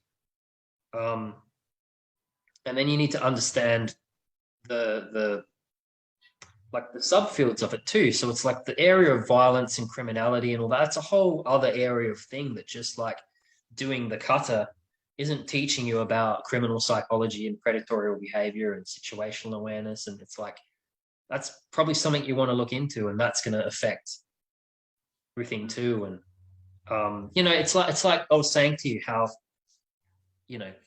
for the stuff that I do on social media and a lot of the talking points and things that I talk about, it's like most of the hate that I get comes from the converts of the church of UFC. And we all know them are like the loud majority of um, the fight sport fans. I'm guessing not even people that train, but just the fans that think anything that isn't UFC is bullshit. And I'll get a lot of hate from that, and I'll get, oh, what's this fucking shit and blah blah, and like I get hammered with that. But all the people that like my work and that reach out and are like, oh, hey man, I love your stuff, are all like, oh, hey mate, I'm a police trainer in the UK. I just wanted to say I really like your stuff and what you guys are doing. And oh, hey mate, I used to be in the military police and blah blah. I really like your. So there's a type that looks at my work, recognizes what they're looking at, and goes, that's some really good stuff that I can. And it's like, who knew that 10 years of street violence taught me a thing or two. Yeah. But it's like, and when you look at some of these things like the FMA world, the Hapkido world, it's riddled with law enforcement and military, and it's like, man, if it was all fake crap and had no utility, why would actual veterans of real combat, why would they be neck deep in it? Like, that's right.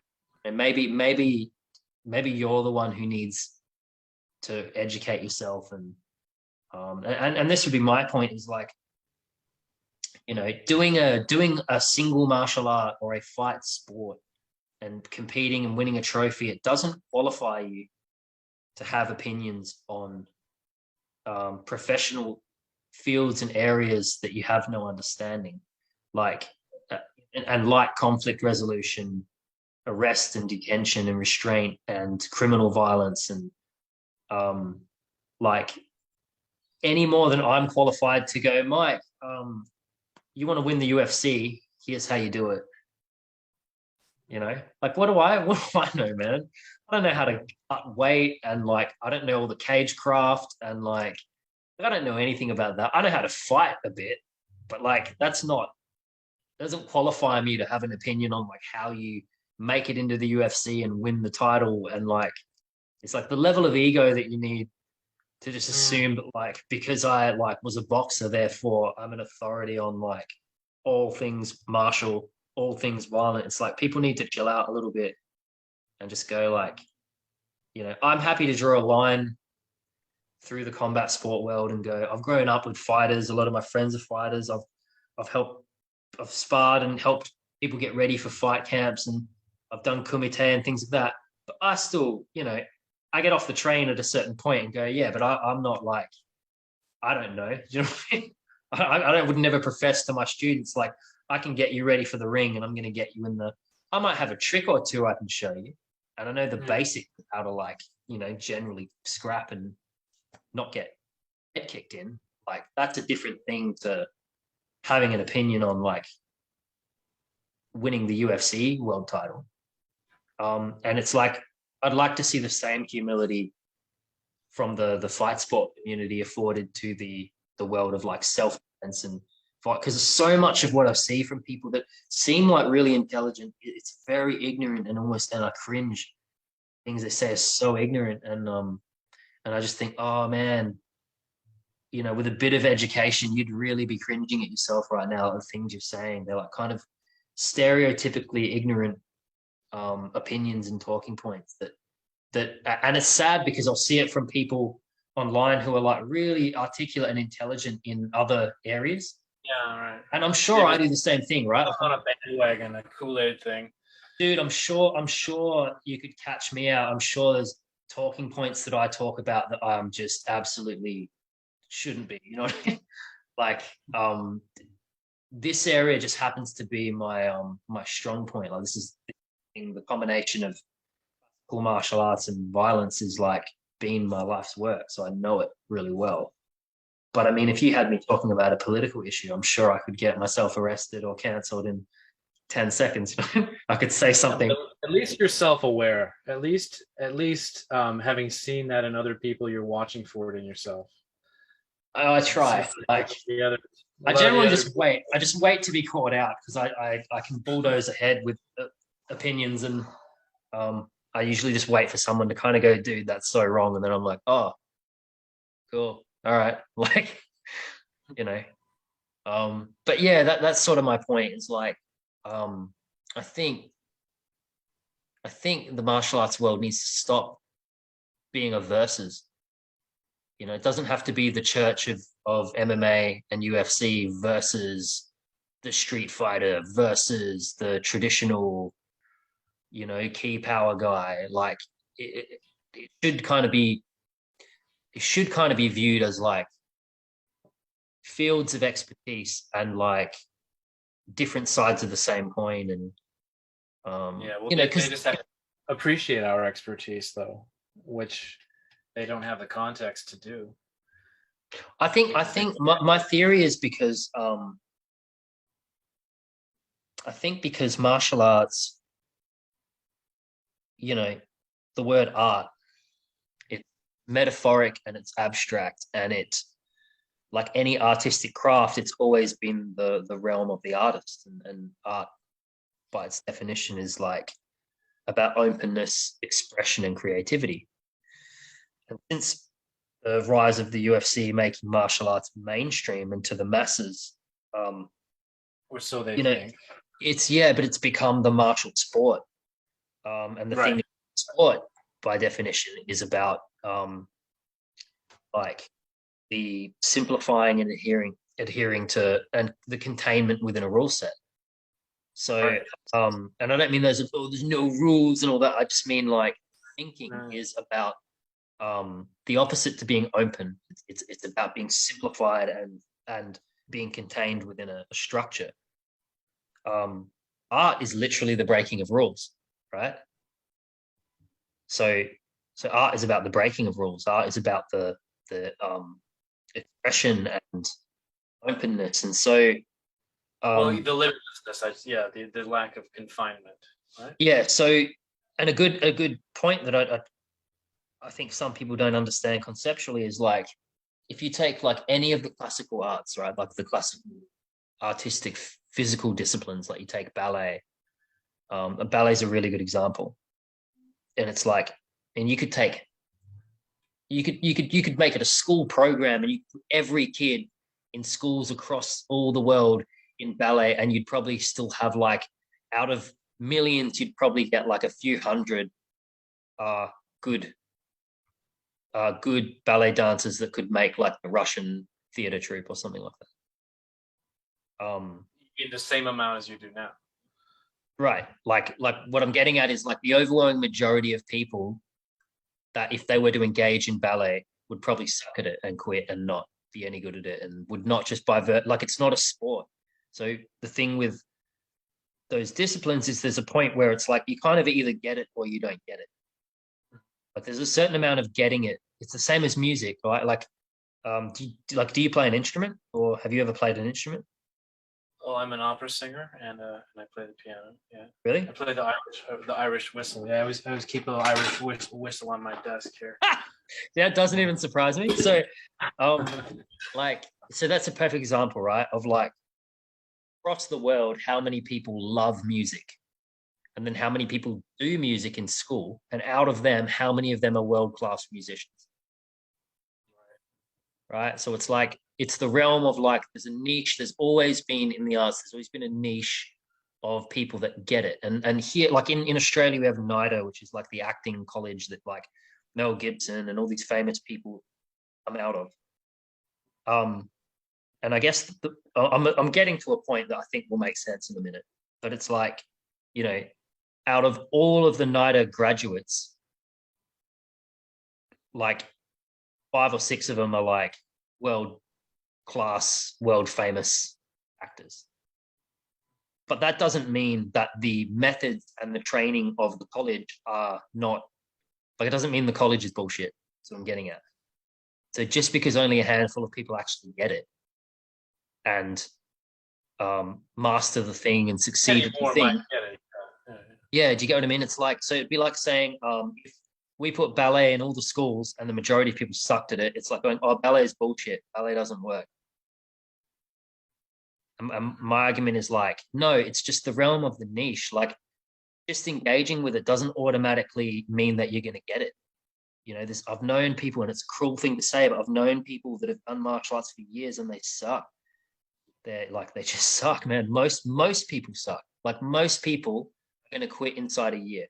Most people are going to train very little with very little effort, and are probably And that's quite apart from the situation, the circumstance, the instructor. yeah, Even the best instructor right. has So it's not meant to be. What I'm getting at is, like, it's not meant to be this mass produced, one size fits all, easy to learn thing. It's better to be thought of like classical music or ballet or something that's a little bit niche. Like, it's really hard to do. You could even go to the best ballet academy in the world and be a terrible ballet dancer. You know, I think it's like people are better understanding it from that standpoint of like, um, the exceptional people in martial arts are a minority. It's not reflective of the majority of people that do it. And um, and that's just self-evident. It's like, look at the community, the whole structure of, like, with masters and teachers and stuff like that. It's like, out of the thousands of people doing martial arts in a particular city, there might be like 7 or 8 guys who are really exceptional, who are like kind of the teachers and leading that whole thing, right? So it's not like they're all badasses and they're all super highly skilled. And I'm not saying it as a cruel thing. I'm just saying it as an objective reality and an objective truth, that the overwhelming majority of people begin a martial art and do a martial art suck. I always subscribe to the 80-20 rule, but you're like the 99.9999 and oh, no, 0. 80-20 is not bad, but like, but it's the same for the combat sport world. So I think what people tend to do, because people love, especially in martial arts, people love to plagiarize other people's work. People love to they love to plagiarize other people's work, and they like to hide behind systems. So what the I call them the church of UFC, what those zealots tend to do is they like to prop up the MMA world champion dude and attach themselves to that and be like, yeah, like, ride his coattails, as it were. Yeah, but it's like, out of like all the people doing MMA around planet Earth right now, how many of them are in the UFC? Mm-hmm. Right? Like, basically a speck, like a tiny dot.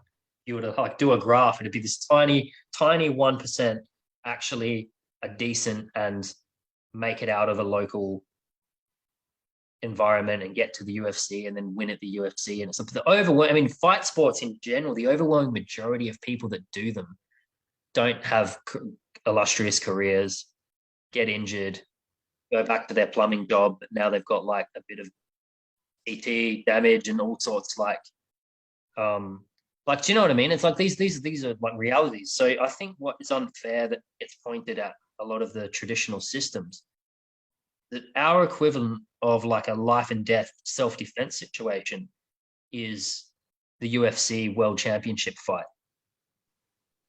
right? Mm-hmm. And so, go on. You still with me? Right? Yeah, So their argument is basically that if every single person who does a traditional martial art can't beat that environment, then the martial art is bullshit. Okay. So then the same argument would be, well, then if like not if every single person who steps foot in an MMA school doesn't make it to the UFC, the same argument would be, well, then MMA is bullshit because most people that do it don't make it to the UFC. Yeah, and that's unfair. Right. But my criticism extends even further than yours, because Okay. you're saying that the pinnacle of the UFC, the championship, and the world-renowned fighters who are known represent the pinnacle, and not everybody can achieve that, and those who don't haven't measured up to that level of perfection. But I mean, I may be in the minority here, but I watched even the professional UFC, and I don't see that the fighters are as good as they should be. Like the skill sets they use, I think UFC and MMA is still in development, because I remember 15 or 20 years ago when it first came out, and people were saying things that they don't say now. They were saying spin kicks, for example. Yeah, spin kicks don't work. Yeah. That doesn't work. High kicks to the head don't work. And all the stuff that they now use that they discounted and called bullshido. And I remember when they called it bullshido in 2005, when they were saying that none of that stuff works. But it's because it's a new pastime, it's a new sport, and they haven't yet worked out. I mean, basically, they're reinventing the wheel, and they started reinventing the wheel in the mid-90s. Yeah. So I think they have about 30 more years before they can even call themselves experts. I think the what works arguments are really for the ignorant, because it's like it's a game of definitions, man. And I think one of the ways I learned to just kind of understand what I'm looking at with the internet and all the noise is it's a game of definitions. So now when people say martial arts and things like that, I just basically go to them like, you have to define for me what you mean when you say that, because my definition of martial arts tends to be different to most people's. Like, I think of it as like violence. Most people mean sport. And what I've found with a lot of people that are like the kind of sport zealots is that to them, real is a match fight. So a sports match to them is real. And they'll define, oh yeah, well, it's as close as you can get. And so it'll be like basically they define it as like, that's real, which means in that by their definition, when they're going, yeah, well, that wouldn't work and this wouldn't work, they're going, there's no application for it in their little scenario that they've created. Yeah, but if their scenario is if by their definition, if that's real, then that becomes their truth and their reality of like, well, if there's nothing in the world outside of MMA and a cage match, and only what works in that environment is what works. And so when people say what works, it's like, what do you even mean by that? Like works for who? In what context? Like, and it's deeper than that, the what works argument that makes it so silly, because I like the easy one is the what context, but like even just down to like what do you mean? It's like, can you do it? Like I think a lot of people just conflate what's quick and easy and or like what they're able to personally do with what works. Yeah. I'm just going to go even further and say that they don't even know what works in their prescribed environment, that they're not there yet. Oh, dude, they eat their own. Like, that like no one's good enough for the internet. Like even if you're an undefeated, and especially for that toxic crowd, man, even if you're an undefeated UFC world champion, there's still haters on the internet. Yeah, but he wouldn't have beaten this guy in his prime, or he'd lose to that. So it's like you're even at the top of the mountain, man, you're not good enough for the internet to like leave you alone and just go, wow, man, good skills, good job. It's like I don't get why, and it's also because like martial arts is very much like the world of the insecure.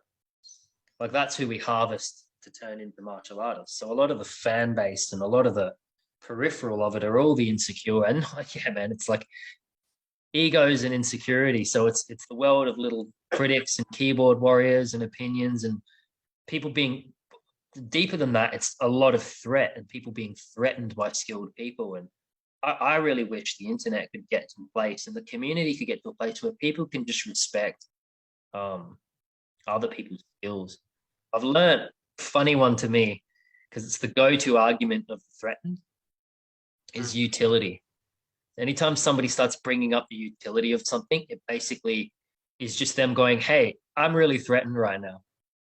And it used to be the kicks, right? I mean, even when I was a kid, it used to be, oh, I don't need to do that. Why would I need to kick someone in the head? And you're like, you could just appreciate that that guy has a really cool skill that he's clearly worked hard to get. And like, it's impressive and beautiful to look at. Like, you could just go, well done, man. Good job. Like, why has that got to threaten you? If you don't want to kick people in the head, don't. But why do you have to like act that person? Like, why do you have to go out of your way? You know, especially on social media, comment. It's like graffitiing on someone's wall. It's like, why, like you got something wrong with you when you're out there doing that. Like, what's wrong with just going like I could look at like a Tai Chi master and just go, that's really beautiful. Well done. That's like obviously taken a lot of hard work to do that form that well. Like, cool. But like, why do I have to be threatened? But oh yeah, well, oh, it's like people when somebody goes, wow, that's really cool. People are like, oh yeah, well, what about me? And they get all like, and it's like, dude, it's like the majority of the martial arts world online is like, honestly, man, stop being so threatened by people and just appreciate skills and learn from people and like, you know, I like to think I've got a pretty good idea of what I know, what I don't know, what I'm good at, what I'm not good at. And I like skills, man. I like when I see someone who's good, I'm like, wicked, credit where it's due. What's wrong with like, it doesn't have to be about immediate. There's a thing with the utility argument, man, that I love. When people try to make it, it's an absurd argument because people will go like, oh, well, why would I ever do that? And it's like, oh, they're like, oh, you know, when would I ever need that skill? And it's like, when did you ever need to eat that hot dog? You know what I mean? Like, when did you ever need that fucking hot dog, mate? Or like, why do you need to have sex if you're not planning to have kids? So like, let's not pretend that everything we do in life is about immediate utility, right? It's like immediate utility. You know what I'm saying? It's like we don't do a lot of things because it's all about like no human exists like that, where they're just like this super disciplined, refined thing that does nothing outside of like, you know, like super function and utility. It's like it's a stupid argument because it's just like I'm sure there's plenty of things you do in your life that you do for the pleasure of doing it. Like, and it's not because not because but that's one of our weaker arguments, or I should say one of our weaker defenses is that and then they'll afford us that. They'll say, oh yeah, so as long as you understand that what you're doing is just art, it's just aesthetics for your own recreation, but it's not with what we're doing, which is real. So yeah, my thing is like giving them that's hard and because like everything there's layers to it and it's complex, and I just think the internet is not the place for complex argument. Like these things are I just think, you know, the general masses don't deal well with complexity. Like, I mean, just look at the tribalism of politics in your country and my country is like people just want to pick a fucking tribe and have these short little black and white slogans, and that's as deep as they want to think about things. And unfortunately, martial arts is subject to the same thing. But it's like,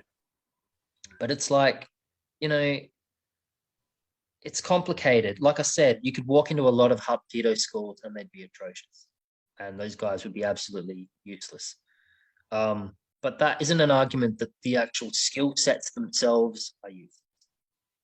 So there's this nuance where like it just depends on an individual who has worked them and understood them to the point where they're effective. And it's not a quantifiable thing because it's art. So it's not like you can't rank like the best music in the world. What's the best song in the world ever? Right. How do you rank it? And this is what I mean. It's like this attempt to reduce things down into a frame that makes people feel more comfortable. I see that's where sport and art differ. That's one major. Sport, it's like you're the winner. Well, we've but tried, right? We've had The Voice and all these, like we've tried to just make music a sport. ah, there you Where we go. get to That's true. rank, yeah, where we get to rank it, and then look, it does well on TV. It gets ratings because it's like people like they find That's okay too. I mean, going back to Athens, all the great Athenian playwrights were in contests every year or every 4 years. I'm not sure, but but that frame is just that. So it's like yeah, the singer who wins the voice competition isn't the greatest singer on planet Earth. They just won that competition. yeah. And the second and third place, they are showcased and they get careers out of it too. So it's okay. Yeah. It's kind of a celebration of the thing. But my And like point, I but, said, even the great Athenian playwrights, they were in contests. So like, Aeschylus got second place, but we remember his play.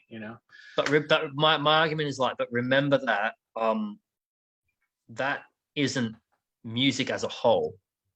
Right. Yeah, no. Going like, no, that dictates like that person is now the best music of all time of like ever. It's like, what are you talking about, man? Like music's way more complicated and nuanced and like how do you rank it? Like it's subjective. So and it's the same thing. Is like I have a friend who is active in the special forces and they started as a Wing Chun guy and they reckon they've used it in the battlefield. And they're like the dude's a badass and he's really competent. And, like he just understood it and found how to utilize it. And I've worked with law enforcement guys and security guys over the years, all from different traditional backgrounds that utilized it effectively. It like so my point earlier is like not everyone's going to get it. You know, not every student that's going to come into a Hapkido school is going to be like competent. But the same is like true for combat sport. Not everyone that goes into a combat sport is going to walk out of there with a UFC championship. So it's like so that argument is stupid. It's like you it's not an argument to say, oh, the martial arts bullshit because like the majority of people that do it are not like super badass competent killing machines. It's like neither are people that do combat sport. The majority of people that do MMA around the world in the millions are not the 200 or 300 that you see circulating on the UFC fight cards. Like, so it's the same point that I'm making is like, no, most people suck at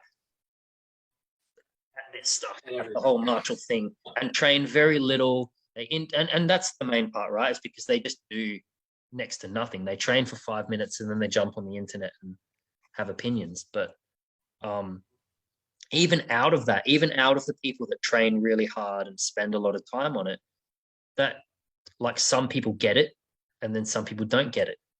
And that's true for any art and craft. It's true for music, it's true for dance, it's true for like you name it, right? It's like just going to acting school doesn't mean I'll be a world famous, brilliant actor. It just means I went to acting school. I know people that did music degrees and studied like vocals and they can't sing for shit. Like they're like they're Really? not like they're not great. You know what I mean? They're not like a just captivating astound. They just kind of like they went from being absolutely hopeless to like they can manage a tune and they can hit their notes, but it's not like you're not being drawn in by them or anything. And yet you've got people that have never formally studied music in their life and they can write songs that make people cry. So it's just the nature of art. It's like some people get it and some people figure it out and some people don't. Some people can go to, music school and do a degree of classical music and still not be impressive. And some 7-year-old Korean kid can pick up an electric guitar and just shred it. And it's like, it's the nature of the thing. So my thing is like, people need to stop trying to hide behind the systems and use systems. There's a lot of good shit in a lot of different systems. And I know this because I've got a lot of friends in a lot of systems, a lot of very competent, very skilled people from different systems. It's reasonable to assume that most of the systems are sound. If they come from good lineage and good historical context, they're probably sound. If like if you're struggling with it, it's probably because you're missing something. Like the problem is probably with you, is what I'm getting at. Like I think Now it is. I would say it is fair to decry some quote unquote systems because they don't come from a traditional lineage, and they are attempts to either create something modern and novel, or because they're so detached from their history that they've forgotten the integral components that make them function. yeah. So I think it is fair.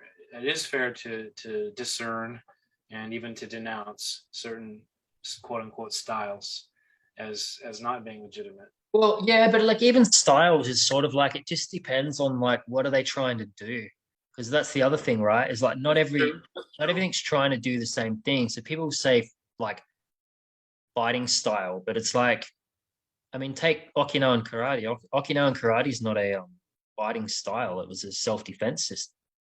So it's not But trying to I do mean, the if you look at the derivations from Okinawan karate, right. the different permutations of the original that lost the original spirit and have gotten condensed down into, for example, Taekwondo is my whipping boy today, but we'll go back to Taekwondo because through those eye pattern forms that they still have in the WTF Pumse, which ostensibly come from Shotokan, which are Funakoshi's distillation of Okinawan karate. That's 4 generations, or not even generations, just steps removed from the original. And I don't know about you, but I look at a Taekwondo form and I go, it just doesn't have the same substance as Okinawan karate. And if I were to learn, I would much rather learn the Okinawan karate than I would some, Kukiwan Taekwondo. Mm. Yeah, I agree. So Yeah, I yeah. completely agree. Um, but it's one of those things where like I guess my point was to do with oh, looks like my wife's home.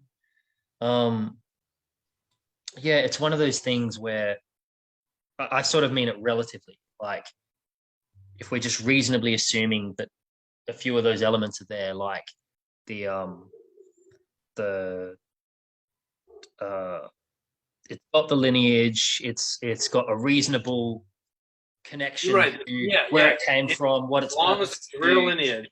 Yeah, Yeah, there's a then lot of we can arts that still have lineage. Yeah.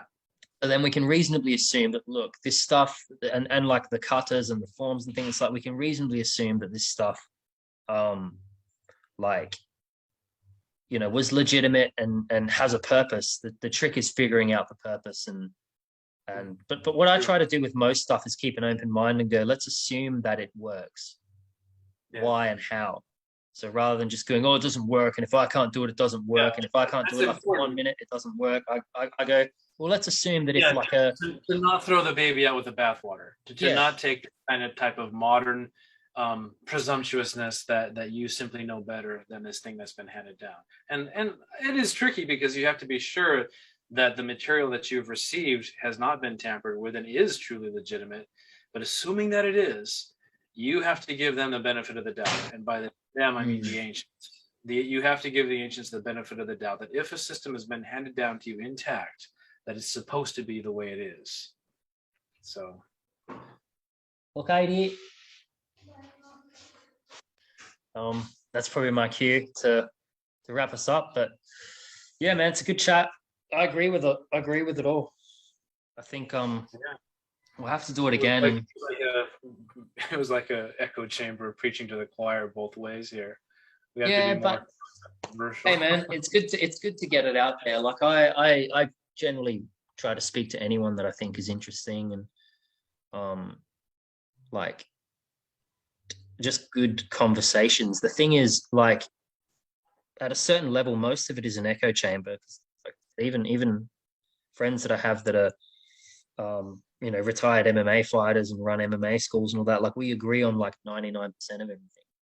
So like even at that level, it's an echo chamber. There's no like I generally find the only people that like dramatically disagree because everything that we're saying is quite rational.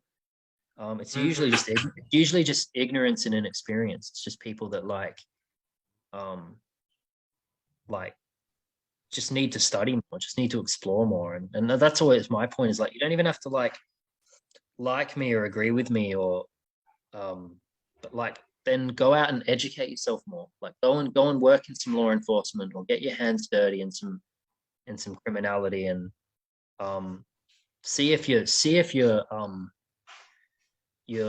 kickboxing holds up, or you know what I mean. Like explore what sort of specialized policing and stuff like that around the world is doing, and what sort of little executive protection things. Explore what they're doing, and you'll see these restraint techniques and these things circulate. And you could either have a massive ego and assume that they're just not as smart as you. The entire, government organizations aimed at professional violence don't know what they're doing, or maybe you could learn something. And yeah, that would probably be my finishing point: is people should just like train more, study more, and opinionate a little bit less, especially on the internet. In all places. Yeah. Cool. Well, we'll chat soon, man. We'll do it again. Yeah. So where do you post this or distribute this? I'll put it up on the I'll put it up on my page. You get a lot of traffic there? Hit and miss. Hard to say. Some videos do like thousands and some do hundreds. Some do like 4 people. We'll wait and see, I guess. Cool. Yeah. Cool, man. We'll talk soon. All right, man. I'm out of time. I got a cruise.